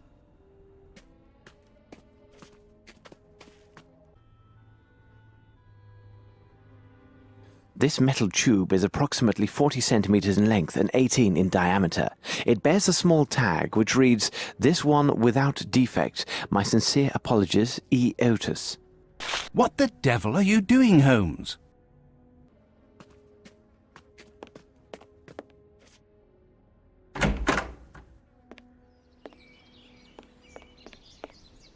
This should prove useful.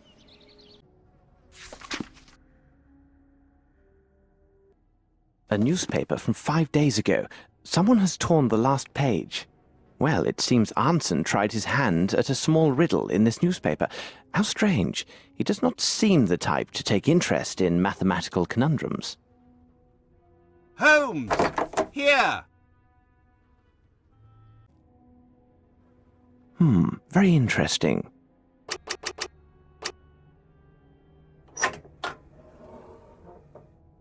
Nothing can stop an inventive and logical mind.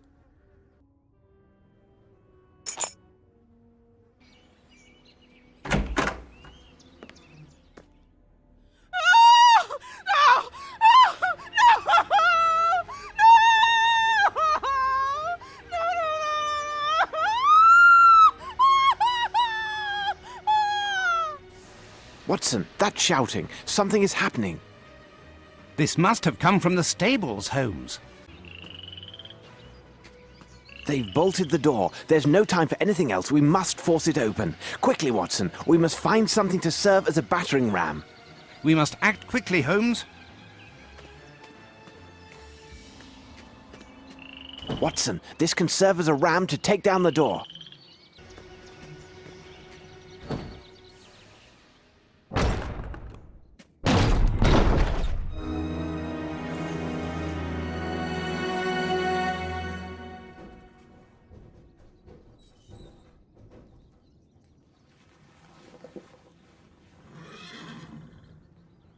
Watson, tend to her.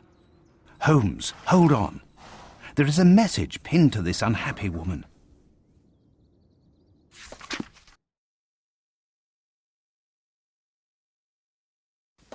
Holmes, she is still in shock.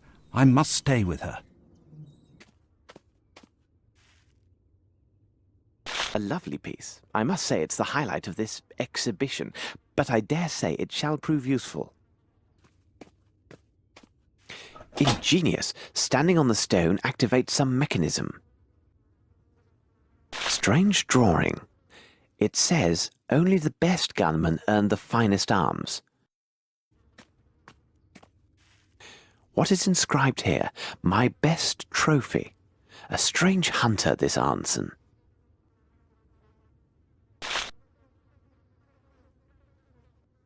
This Arnson has a good sense of humour. He and this girl should be very close. Perhaps she has some information. This picture is sinister. Surely there is something behind this fresco. This hole must be part of some mechanism.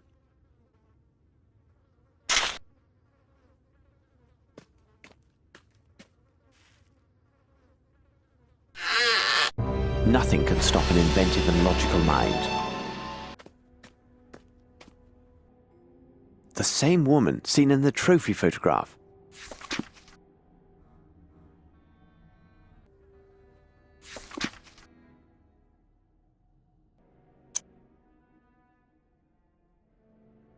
How dreary, the swamp. We must hold fast, as it is imperative that we go there tonight. Everything in good time. First, I must find Watson.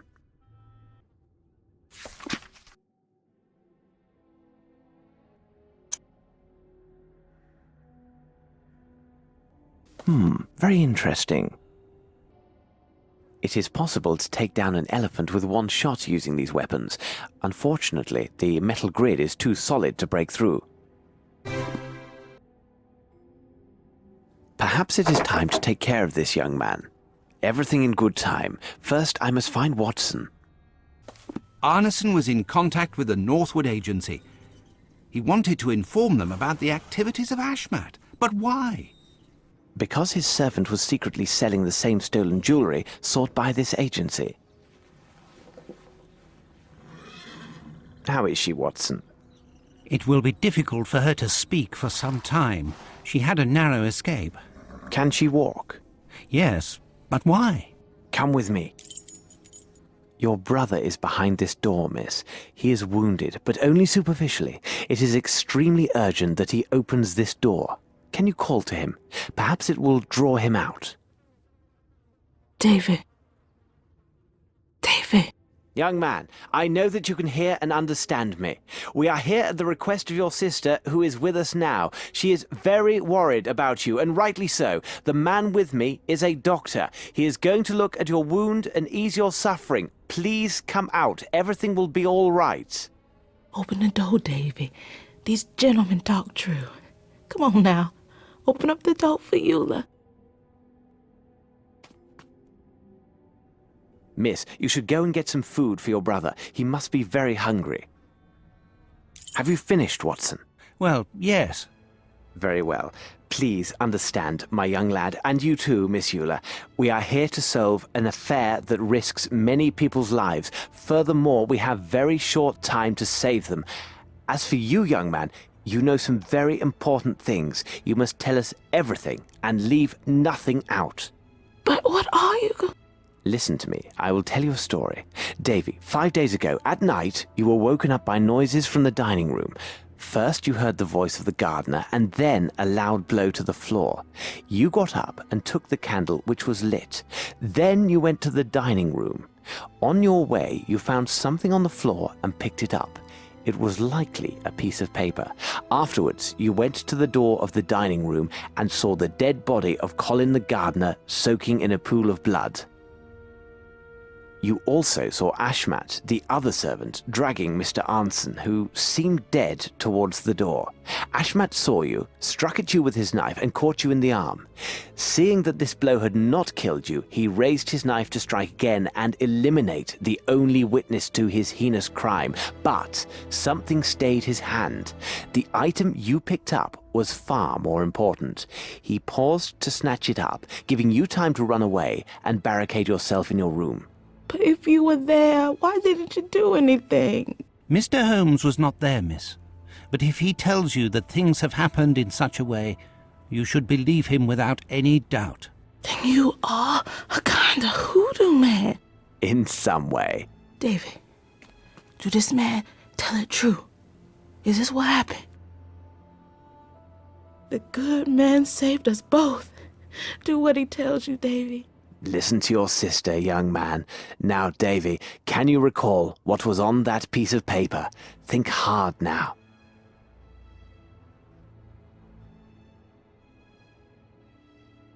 Watson, your notebook.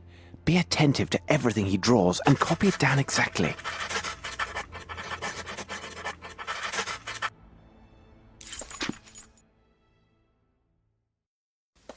Holmes, can we trust these figures and make sense of them? I mean to say, consider this boy's affliction. Ah, this boy. A strange one, isn't he? Watson, let's escort him and his sister to her employer. This be the Gallagher's place. Thanks, misters. Miss Eula, we should be thanking you. Now, take good care of your brother. Watson, we must move quickly. The enemy is close at hand, and there's another place we've yet to examine.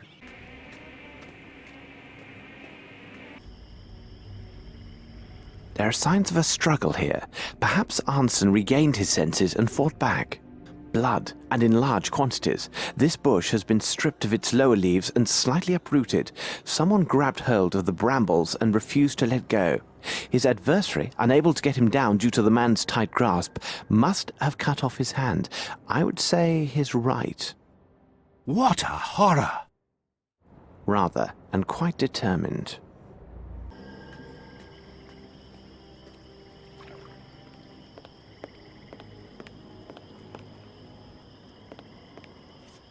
A boat was waiting here. Watson, it seems everything leads to the swamp. How can we get there? We must find that fisherman, the one at the docks who gave us information. He could help us. You're quite right, Watson. Besides, it would be wise to visit a young woman. A young woman? Run, Watson, run!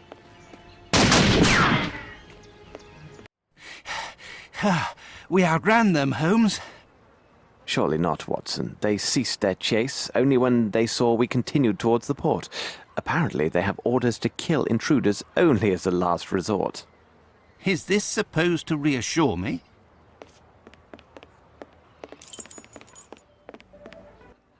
Good evening, my darlings.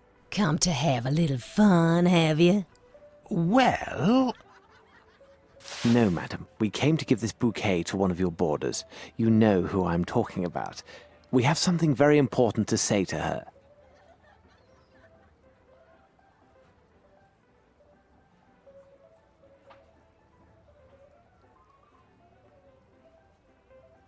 Good evening. You brought these flowers? Who are you? What's happened to... Mr. Arnson? We still do not know exactly what has happened with the gentleman, but we are here to try and find out. Listen to me, miss. Lucy. My dear Miss Lucy, my friend and I have come here all the way from England. You may have seen us this morning with the sheriff. Are you working for him? No. Actually, we suspect him of obstructing our investigation. Our case has some remote connection with Mr. Arnson, so we went to his home to talk with him. While there, we found evidence he has been abducted and one of his servants had been murdered. Kidnapped? But why? I don't know, but time is running out. Please tell us what you know about Mr. Arnson. And, Miss Lucy, omit nothing. Even the most trivial of facts may prove to be of great importance. He is such a kind man and had promised we would be married this autumn. He arrived in New Orleans about 2 years ago. He's a hunter and was to stay but a few weeks. He was after something in the swamp, Lord knows what. Then we met here. I had just started working, you see. Madam said that she would let me leave only if my debts and worth to her was paid off in full. A few weeks ago, Mr. Arneson, said that he had the solution. Maybe he had the money and was kidnapped by people who wanted it. It would have been a small fortune to most folks around here. And you know where he could have hidden it? Oh, I don't care about the money. If it could bring me back Errol, I'd give it away gladly. He showed me a secret room upstairs. He shoots with a gun to open it. He says that nobody else can succeed but a real marksman. Behind the wall is a cupboard with weapons and a little box hidden behind a big rifle. His money is inside. To open the gate of the cupboard, he uses his signet ring that he wears on his right hand. But how can any of this help you? You don't have his ring. You have been of greater assistance than you may realize, Miss Lucy. If Mr. Arnson is still alive, we shall bring him back to you. Come on, Watson.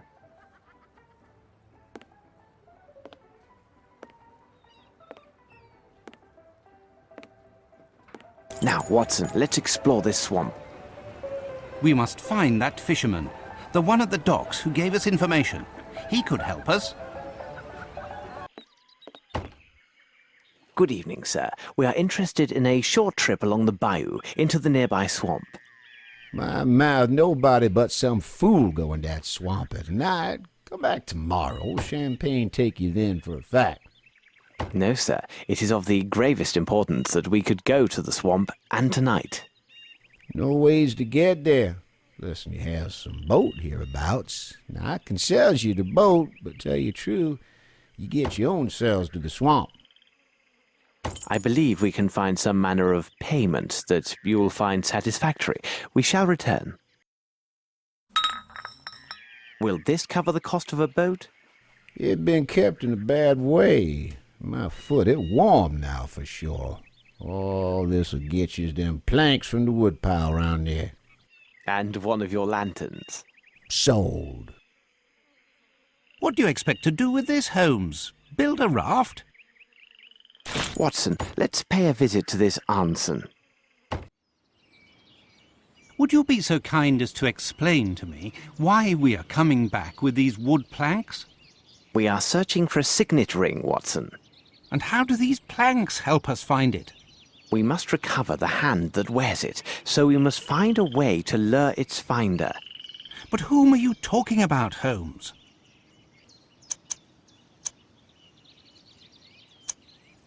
The facts speak for themselves, Watson. The key that unlocks Anson's cupboard is the signet ring he customarily wears on his right hand.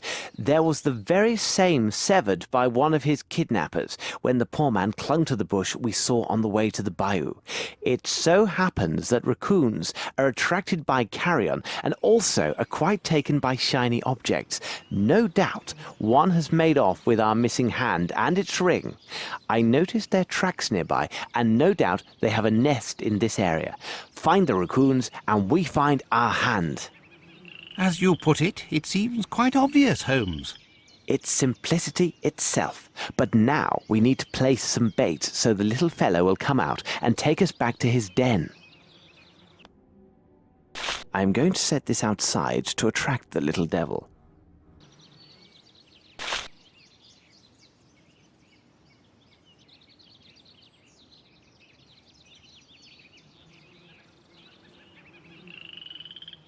Watson, there's the nest. It's on the roof above the balcony.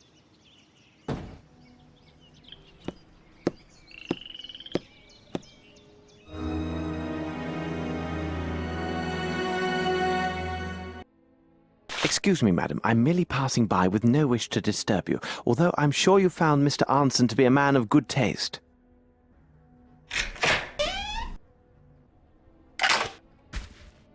Here is what we need to buy a boat.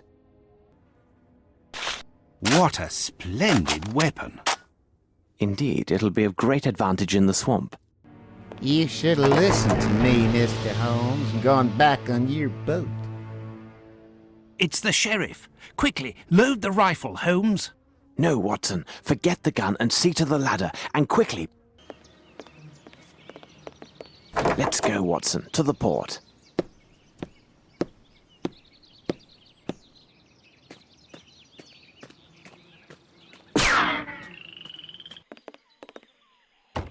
Have we enough to buy a boat, sir? For sure. Excellent. Could you tell us the best way to reach the swamp area nearest to the rich parish? That's simple enough for any fool. Sail along the River Crook and keep close to the shore. There is one last service you can do for us. The boat from which we disembarked is scheduled to leave tomorrow for Europe. Could you take a message to the crew for us? We may need for them to hold their departure until 8 o'clock in the morning. Will do. And one last thing. How may we identify Old Sam's racks from any others? Old Sam's racks be marked with blue and white tops. Now, Watson, let's explore this swamp. Here is the hidden passage near Old Sam's racks. We are on the right course, Watson.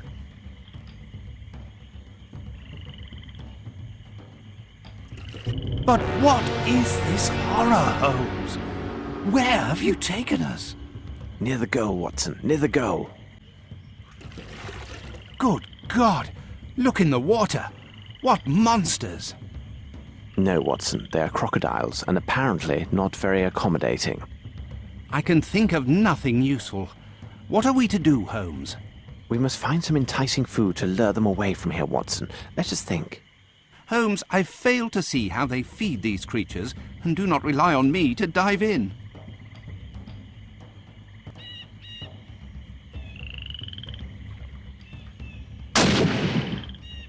Bravo, Watson. Here is what will draw these reptiles in that direction and free the passage. Much better. But let's hurry and get ourselves across before we become their next course.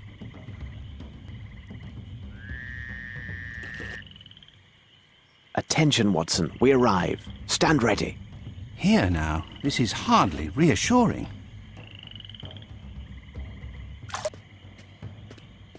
Watson, see what you can do for this poor man. His servant took a harsh and terrible revenge by letting him go to these wild men. As for the others, I'm afraid we are too late.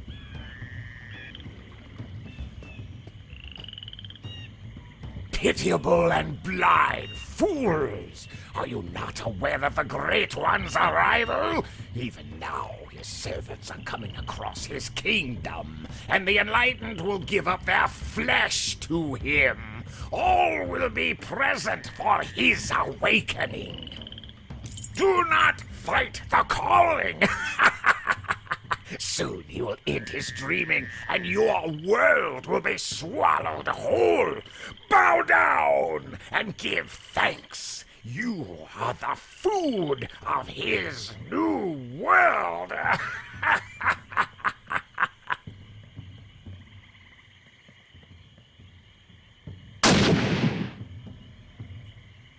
I've got it, Holmes.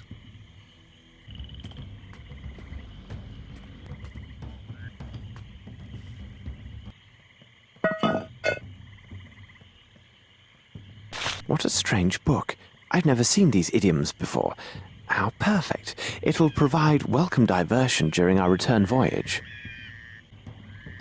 Holmes, help me to carry him to the boat. I really can't say if he will survive the voyage back.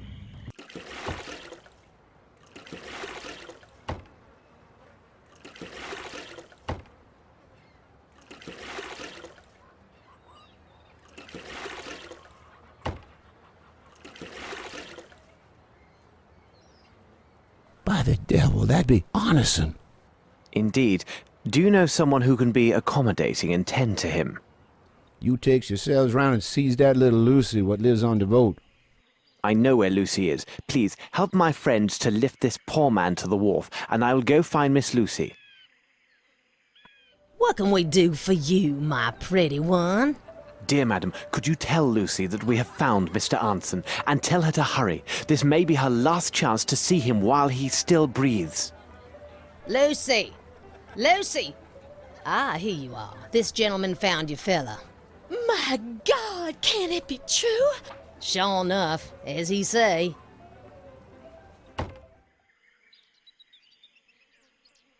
What have they done with you? Oh, my poor love!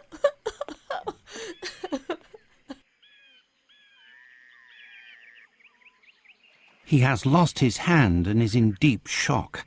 But with rest and tender care, he has a good chance to survive these injuries. Oh, madam, please, please. If I could have a moment, we found this sum of money, which is a large amount and belongs to Mr. Arneson. I think it is fair to entrust it to your care. Well, this seems all right then. I will take good care of you. You'll see, my love. About Arneson's place, there was some disorder left there. If you could be a good man and set things right. You can count on old Champagne for every little thing. Now that's a fact. I can see our friend is in good hands. We better hurry, Watson. I see our ship is making ready to leave.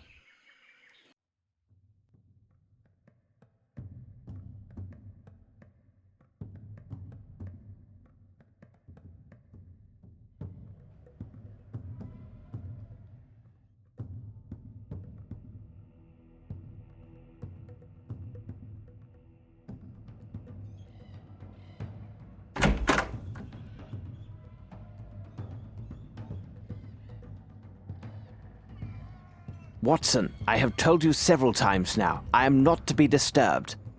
But Holmes, you have been locked inside your cabin for all of 4 days now. Outside, the sun is simply radiant, and the wind from the sea... If you approach me, Watson, I will throw you out. Now, leave me. Blast it all, Holmes! I am bored. I can't take these sailors' conversations for another minute. We have an understanding, Watson, each to his purpose. I will look to the translation of the book. You are to study the figures written out by our young friend Davy. Now, get on with your task and leave me to mine.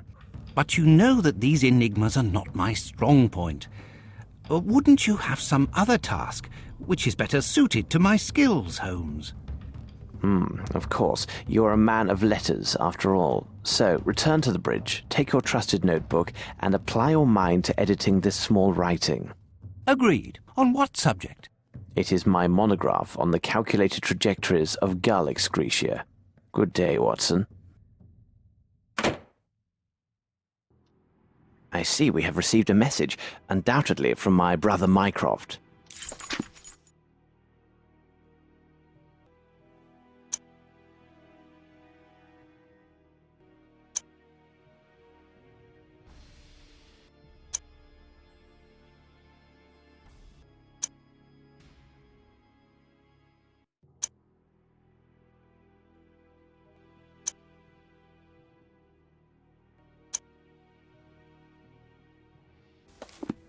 Strange. Here, read this, Watson. Indeed, but the possession of such a treasure is an end in itself. Why the devil go through with such an elaborate masquerade? Money is often the motive of the basest acts, but not in this case. These are deep waters indeed, Watson. These people follow some other dark purpose, so desperate that it justifies any sacrifice and great risk. You frighten me, Holmes. I know. Sometimes I frighten myself. Enough of idle speculations, Watson. I asked you to study the figures drawn by young Davy. No doubt they are some cipher. What do you make of them?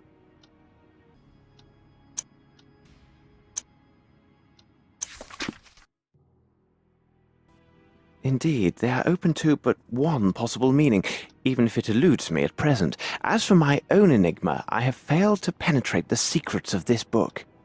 The language is archaic, and my own modest knowledge of ciphers is sorely tested.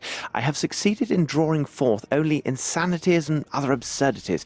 According to this book, if my translation is exact, if one makes this mark with human blood, and then with conviction recites this illuminating verse, the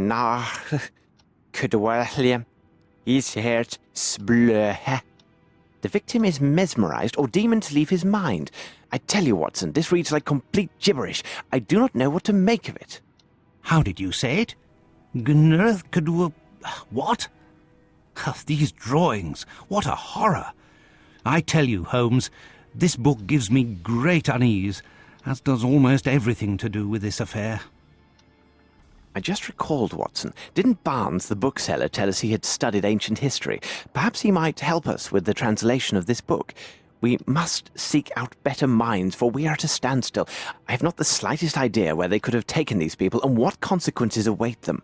Let's take our leave and see if Barnes might be of assistance.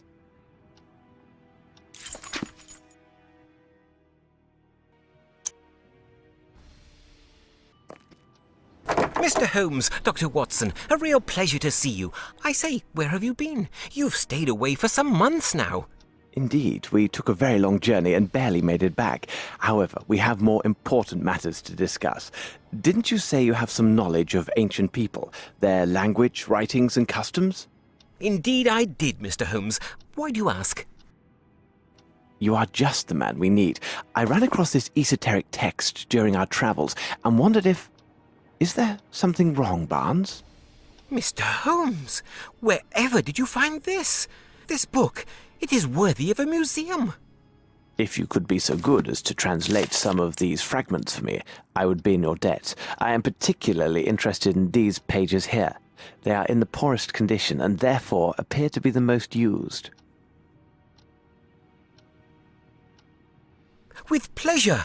I will get to work straight away and keep you informed of my progress. Strand! Get the Strand! 3 ships still missing at sea. All aboard feared lost. Get the Strand! Latest word on the missing ships. Give me the latest edition. There's a good lad. Thank you, mister.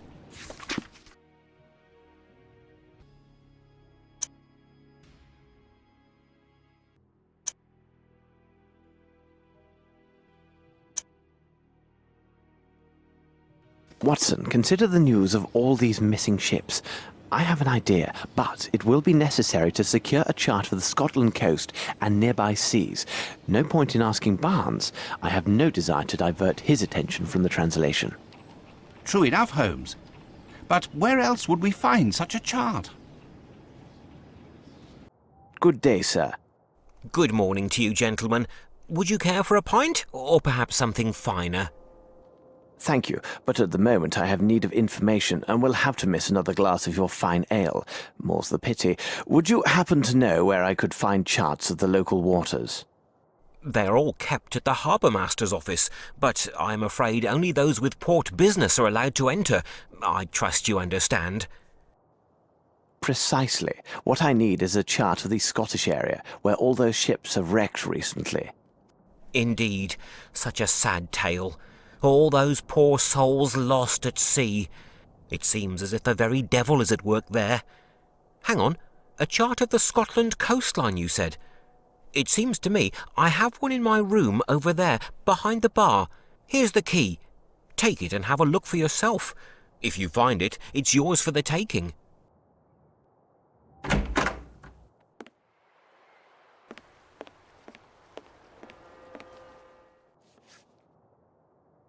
I have what we need, Watson. Now, let's examine this map.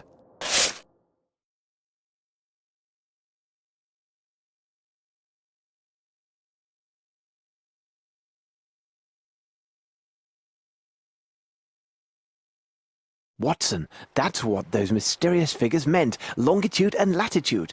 They indicate a point along the Scottish coast called Ardnamurchan. Let's bring back the key to the tavern keeper and see if he knows this place.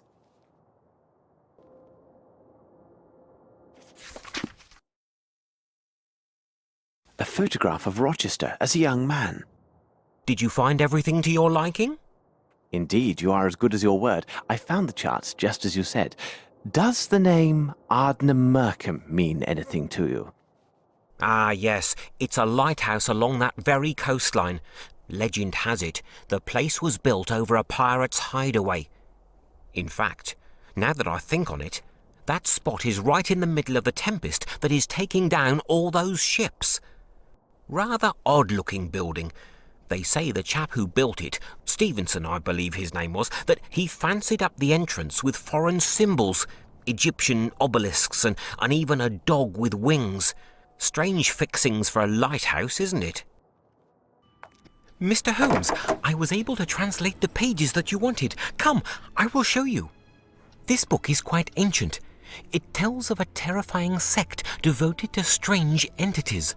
The descriptions are vague, but we can presume the origin of this myth arises from the destructive Leviathan represented in the Bible, a creature said to sleep and dream in a strange city under the sea. A nightmare sleeping within the sea. To be exact, the pages you asked me to translate are in fact a prayer or invocation to this entity and the description of the ceremony associated with it. To be frank, what is described in this book would make one laugh, were it not for its reliance on such horribly obscene, morbid, and bloodthirsty language. And this ceremony, what can you tell me about it? Promise me you will not laugh. The book says that hundreds or thousands of years ago, during a particular alignment of the stars, a priest performed these rites, invoking the name of a destructive Leviathan. The priest intoned his name and called for his return to this earth so his followers could give him his due. The priest then asked a representative of each nation on the earth to recite the invocation and sacrifice themselves to the sea from atop a colossal natural rock tower surrounded by water. All this is quite absurd, isn't it? Pray continue, Barnes. As you like. It goes on to say that the ceremony must be held under the image of the messenger of the outside gods. Nothing more exact is said on these entities. However, from their description, their messenger would have a form rather close to the Egyptian Sphinx, except that his face is without feature and jet black in colour. So an idol in its likeness must be present during the ceremony. But can you imagine that? Some so-called priest and an international crowd atop a tower singing in unison before some faceless winged stone lion? I can imagine it very well, Barnes. You say that these people are to throw themselves into the sea so that their god will have his due. But what is it about? What does this god seek? That's the most preposterous part of this tale, and proves it to be pure myth and fancy. Even for the sake of argument, this ceremony could never have happened. In such ancient times, it would have been quite impossible to gather representatives from every nation on Earth and in one place. I understand, Barnes. Humour me a bit more and please answer my last question. What would this Leviathan want from us? Indeed, we would owe this creature our world. According to this, complete the ceremony and the collective sacrifice, invoke the demon, and he will arise and swallow the earth. Yes, Holmes, they sought nothing less than the end of the world. What nonsense! Thank you, Barnes. I must leave now. Goodbye. The newspaper dating before our departure. Watson, find it. There was some article about the current alignment of the stars. This may tell us precisely how much time we have left. But Holmes, surely you can't believe... The newspaper, Watson. Find that newspaper. Look, Watson! The light is barely lit. This explains the shipwrecks and recent disappearances. Holmes, if we do not find a place to land, and soon, I fear they will add our names to those poor souls lost in these seas.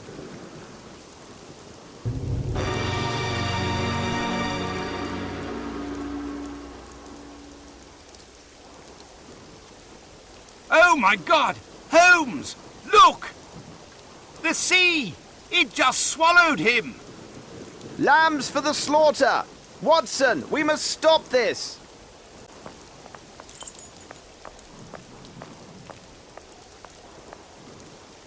It is sealed tight from the inside.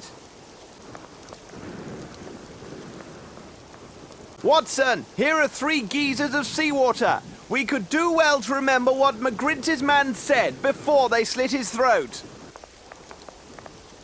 This must be the place. You know my methods, Watson. Let's examine the soil closely.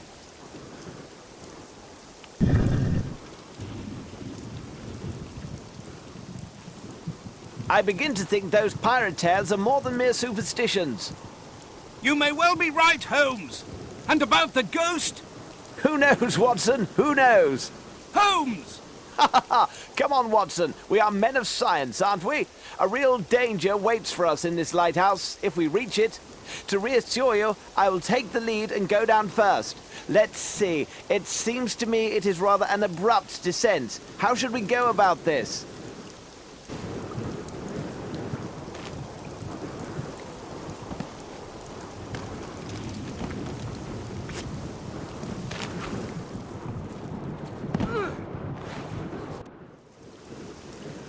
Holmes! Holmes! Can you hear me? Holmes! Are you all right? Don't worry, Watson. I appear to still be in one piece. This rope is finished. But fortune is on our side, as the lantern is undamaged. This ground is unstable. I dare not take a step without the light. Holmes! I will try to join you! No, Watson, stay where you are. This rope is useless. We are quite separated, my friend. I will try to find the way to the lighthouse alone. Although, to be honest, I would feel much better with a weapon at my side. No, keep your pistol. It could discharge if dropped. Here now, I have an idea. Toss me that iron bar instead. Watch out! Watson, what rotten luck. It is stuck. Holmes! I can't understand what you are saying! I can barely make him out. Bad luck. The hole must be blocked with debris. From now on, I have only my wits to serve me.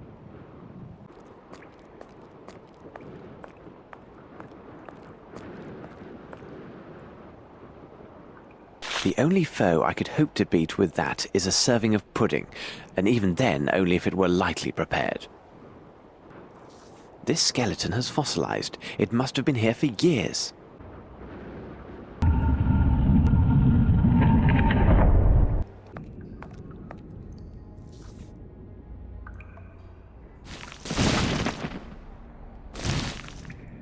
Poor devil. Alcohol has killed him.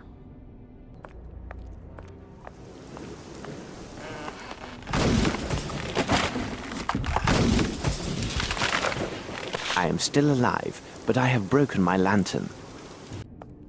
Perhaps if I call out, Watson will hear me. Watson! Watson!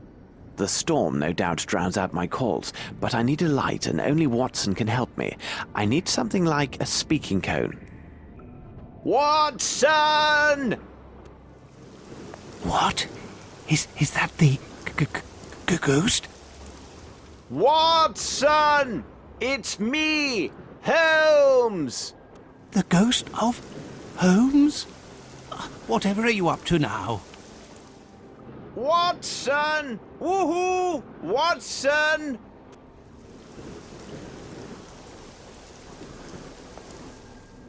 Oh good, Watson, here you are, at last. It is definitely me, Holmes. Don't worry, I am here at my post and steady as a rock. Rather hard of hearing lately, sorry my dear Watson. Would you happen to have some matches on you? Well, yes. Take these. Thank you, Watson. You've done all you can. Now go and find some shelter from this storm. I believe I'm on the right path now. No bother at all, Holmes. I will be close by. Just call out, and I'm your man. There's a good man. Where would I be without my Boswell?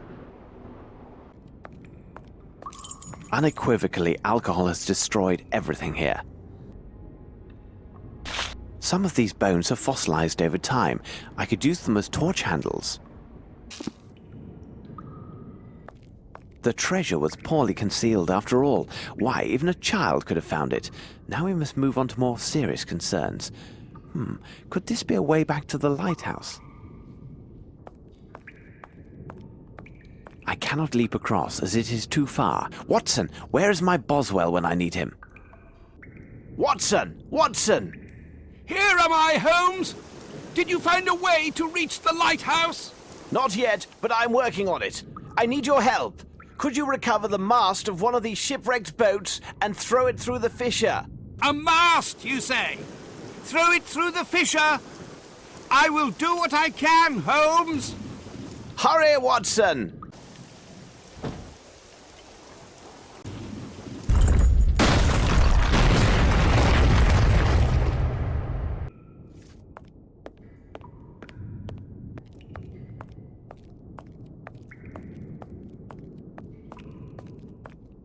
This light must come from inside the lighthouse. What is that ungodly stench? No time for speculation. I must lift this stone.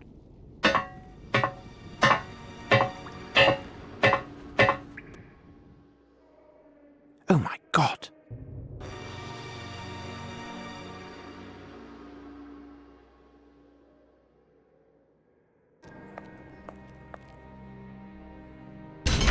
I am very happy that... Oh my God! What sort of madman could... If we are to find out, we must find a way to reach the top of the lighthouse. I shall take this. I must return to the lighthouse, and quickly. Bravo, Holmes! How clever you are, Mr. Holmes and Dr. Watson. You discovered our trail and found this fool Arneson. My dear Arneson, please tell me how his hand and all that goes on in his head. I am Ashmat, true believer of the great old ones. Tremble, fools! I will fill you with lead and then stuff you with octopus.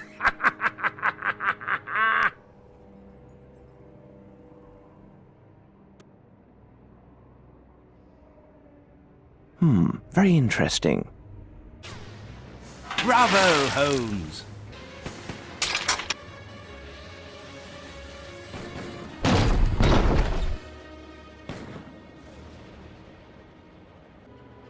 Bravo, Holmes! Bravo, Holmes! Take caution. He is most certainly waiting for us upstairs. I will try to lure him into range, and this time take aim at his head. Holmes, but I have no more bullets.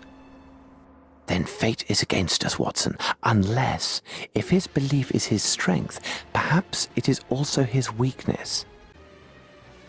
Here is the place. Now, to find some blood and draw the sign of the great old ones.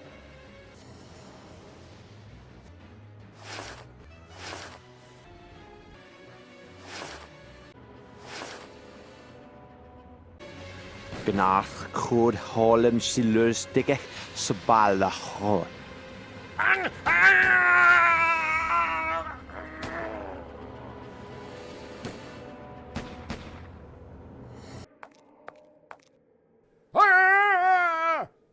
Hira, droga. Your friend will have a hard time, and you too, my friend.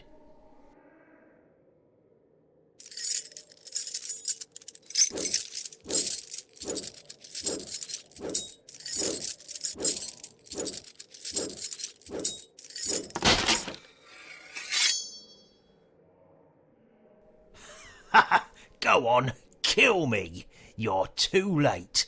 Nothing will stop the master from finishing his work. And why is that? The door is locked with a padlock, and as long as my friend's alive, you'll never have that key. He surely crushed your pathetic friend. Believe me, he's a better man in a fight than me. Cease your prattle. Where is the key? Here comes my friend. Where is the key? Listen, you fool. What is the good of this great event if you lose your head and hands to a sword? You're right, my dear. Anyway, you'll never get that key so long as my friend's alive. He has it deep and safe in his own...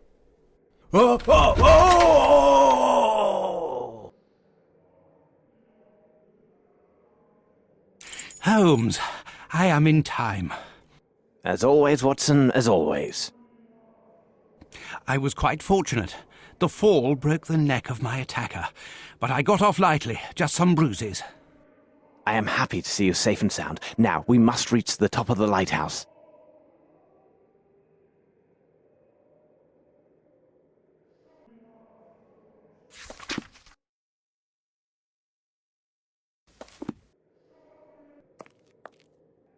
The door is securely fastened and with a formidable lock.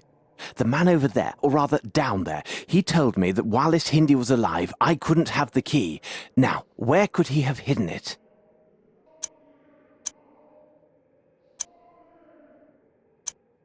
You do not think that he could have... Yes, Watson, you once again grasped the obvious. He must have swallowed the key. I will have to... No, Holmes. I am the doctor here, and we have little time. Sword?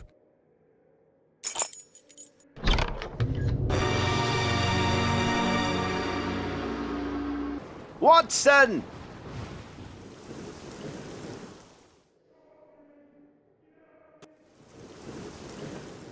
Holmes, at last here you are. Our informants did not lie. You are a most resourceful and cunning man.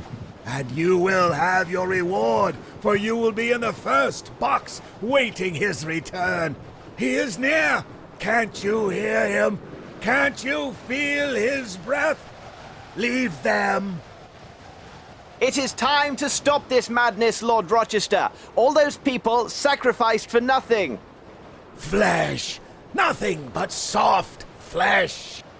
Think of your mother. She never gave up. She always loved you, always searched for you.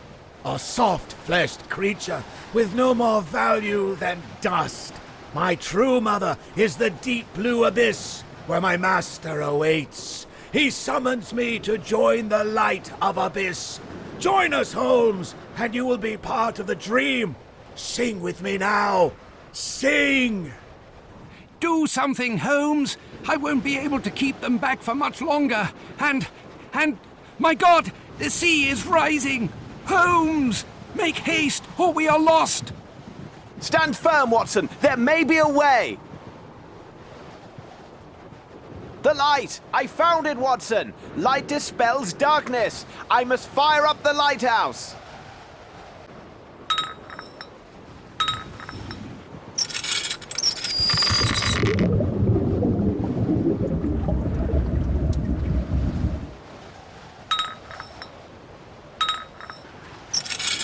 Bravo, Holmes! Ah, no! No! Cast out this light! Continue the ceremony! Sing! We must sing! You will never reach the end of your song, Rochester. Take heed as your choir is leaving. Come with me. This place is dangerous. You don't understand, Holmes. He is here. He has come. Rochester! I called you. You came. Take me. I belong to you. The world is yours. Oh, great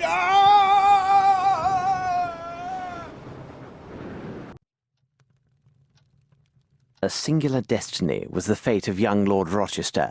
Those who saved him from drowning in those dark waters off the Indian coast served only to cast him into the true abyss, that of madness, a brilliant young man of noble blood whose intelligence was perverted to the service of appalling ancient rites. What did he see or envision that transformed him into such a beast? To bring all those wretched souls to the slaughterhouse like so many sheep, then assemble a confederacy of criminals and psychopaths like the sinister Dr. Gyjax, who used the sale of precious stones to ensure only the purest and most robust racial specimens were obtained for his purposes. Such men who would survive not only a long voyage imprisoned in the depths of a ship's hold, but the torture and drugs intended to hammer into their brains a sordid litany from the end of ages. Monster and genius, one and the same. Next was the discreet placement of his men in cities ideally located to secure representatives of every nation on Earth. Blacks and Chinese gathered in the Americas, the people of Oceania and Asia in London, Eastern and Central Europeans gathered in Switzerland. Their delivery timed to the exact moment and place dictated by ancient rites and a precise stellar alignment. Finally, to find the only building perched over the water, where the builder had the convenient caprice to install Egyptian statues and then to eliminate the lone occupant, taking their place by posing as their nephew and traditional heir to the post. Did genius create the evil, or evil the genius? You are awake, Holmes? Your moans got the better of my sleep, Watson. I assume you had the nightmare again?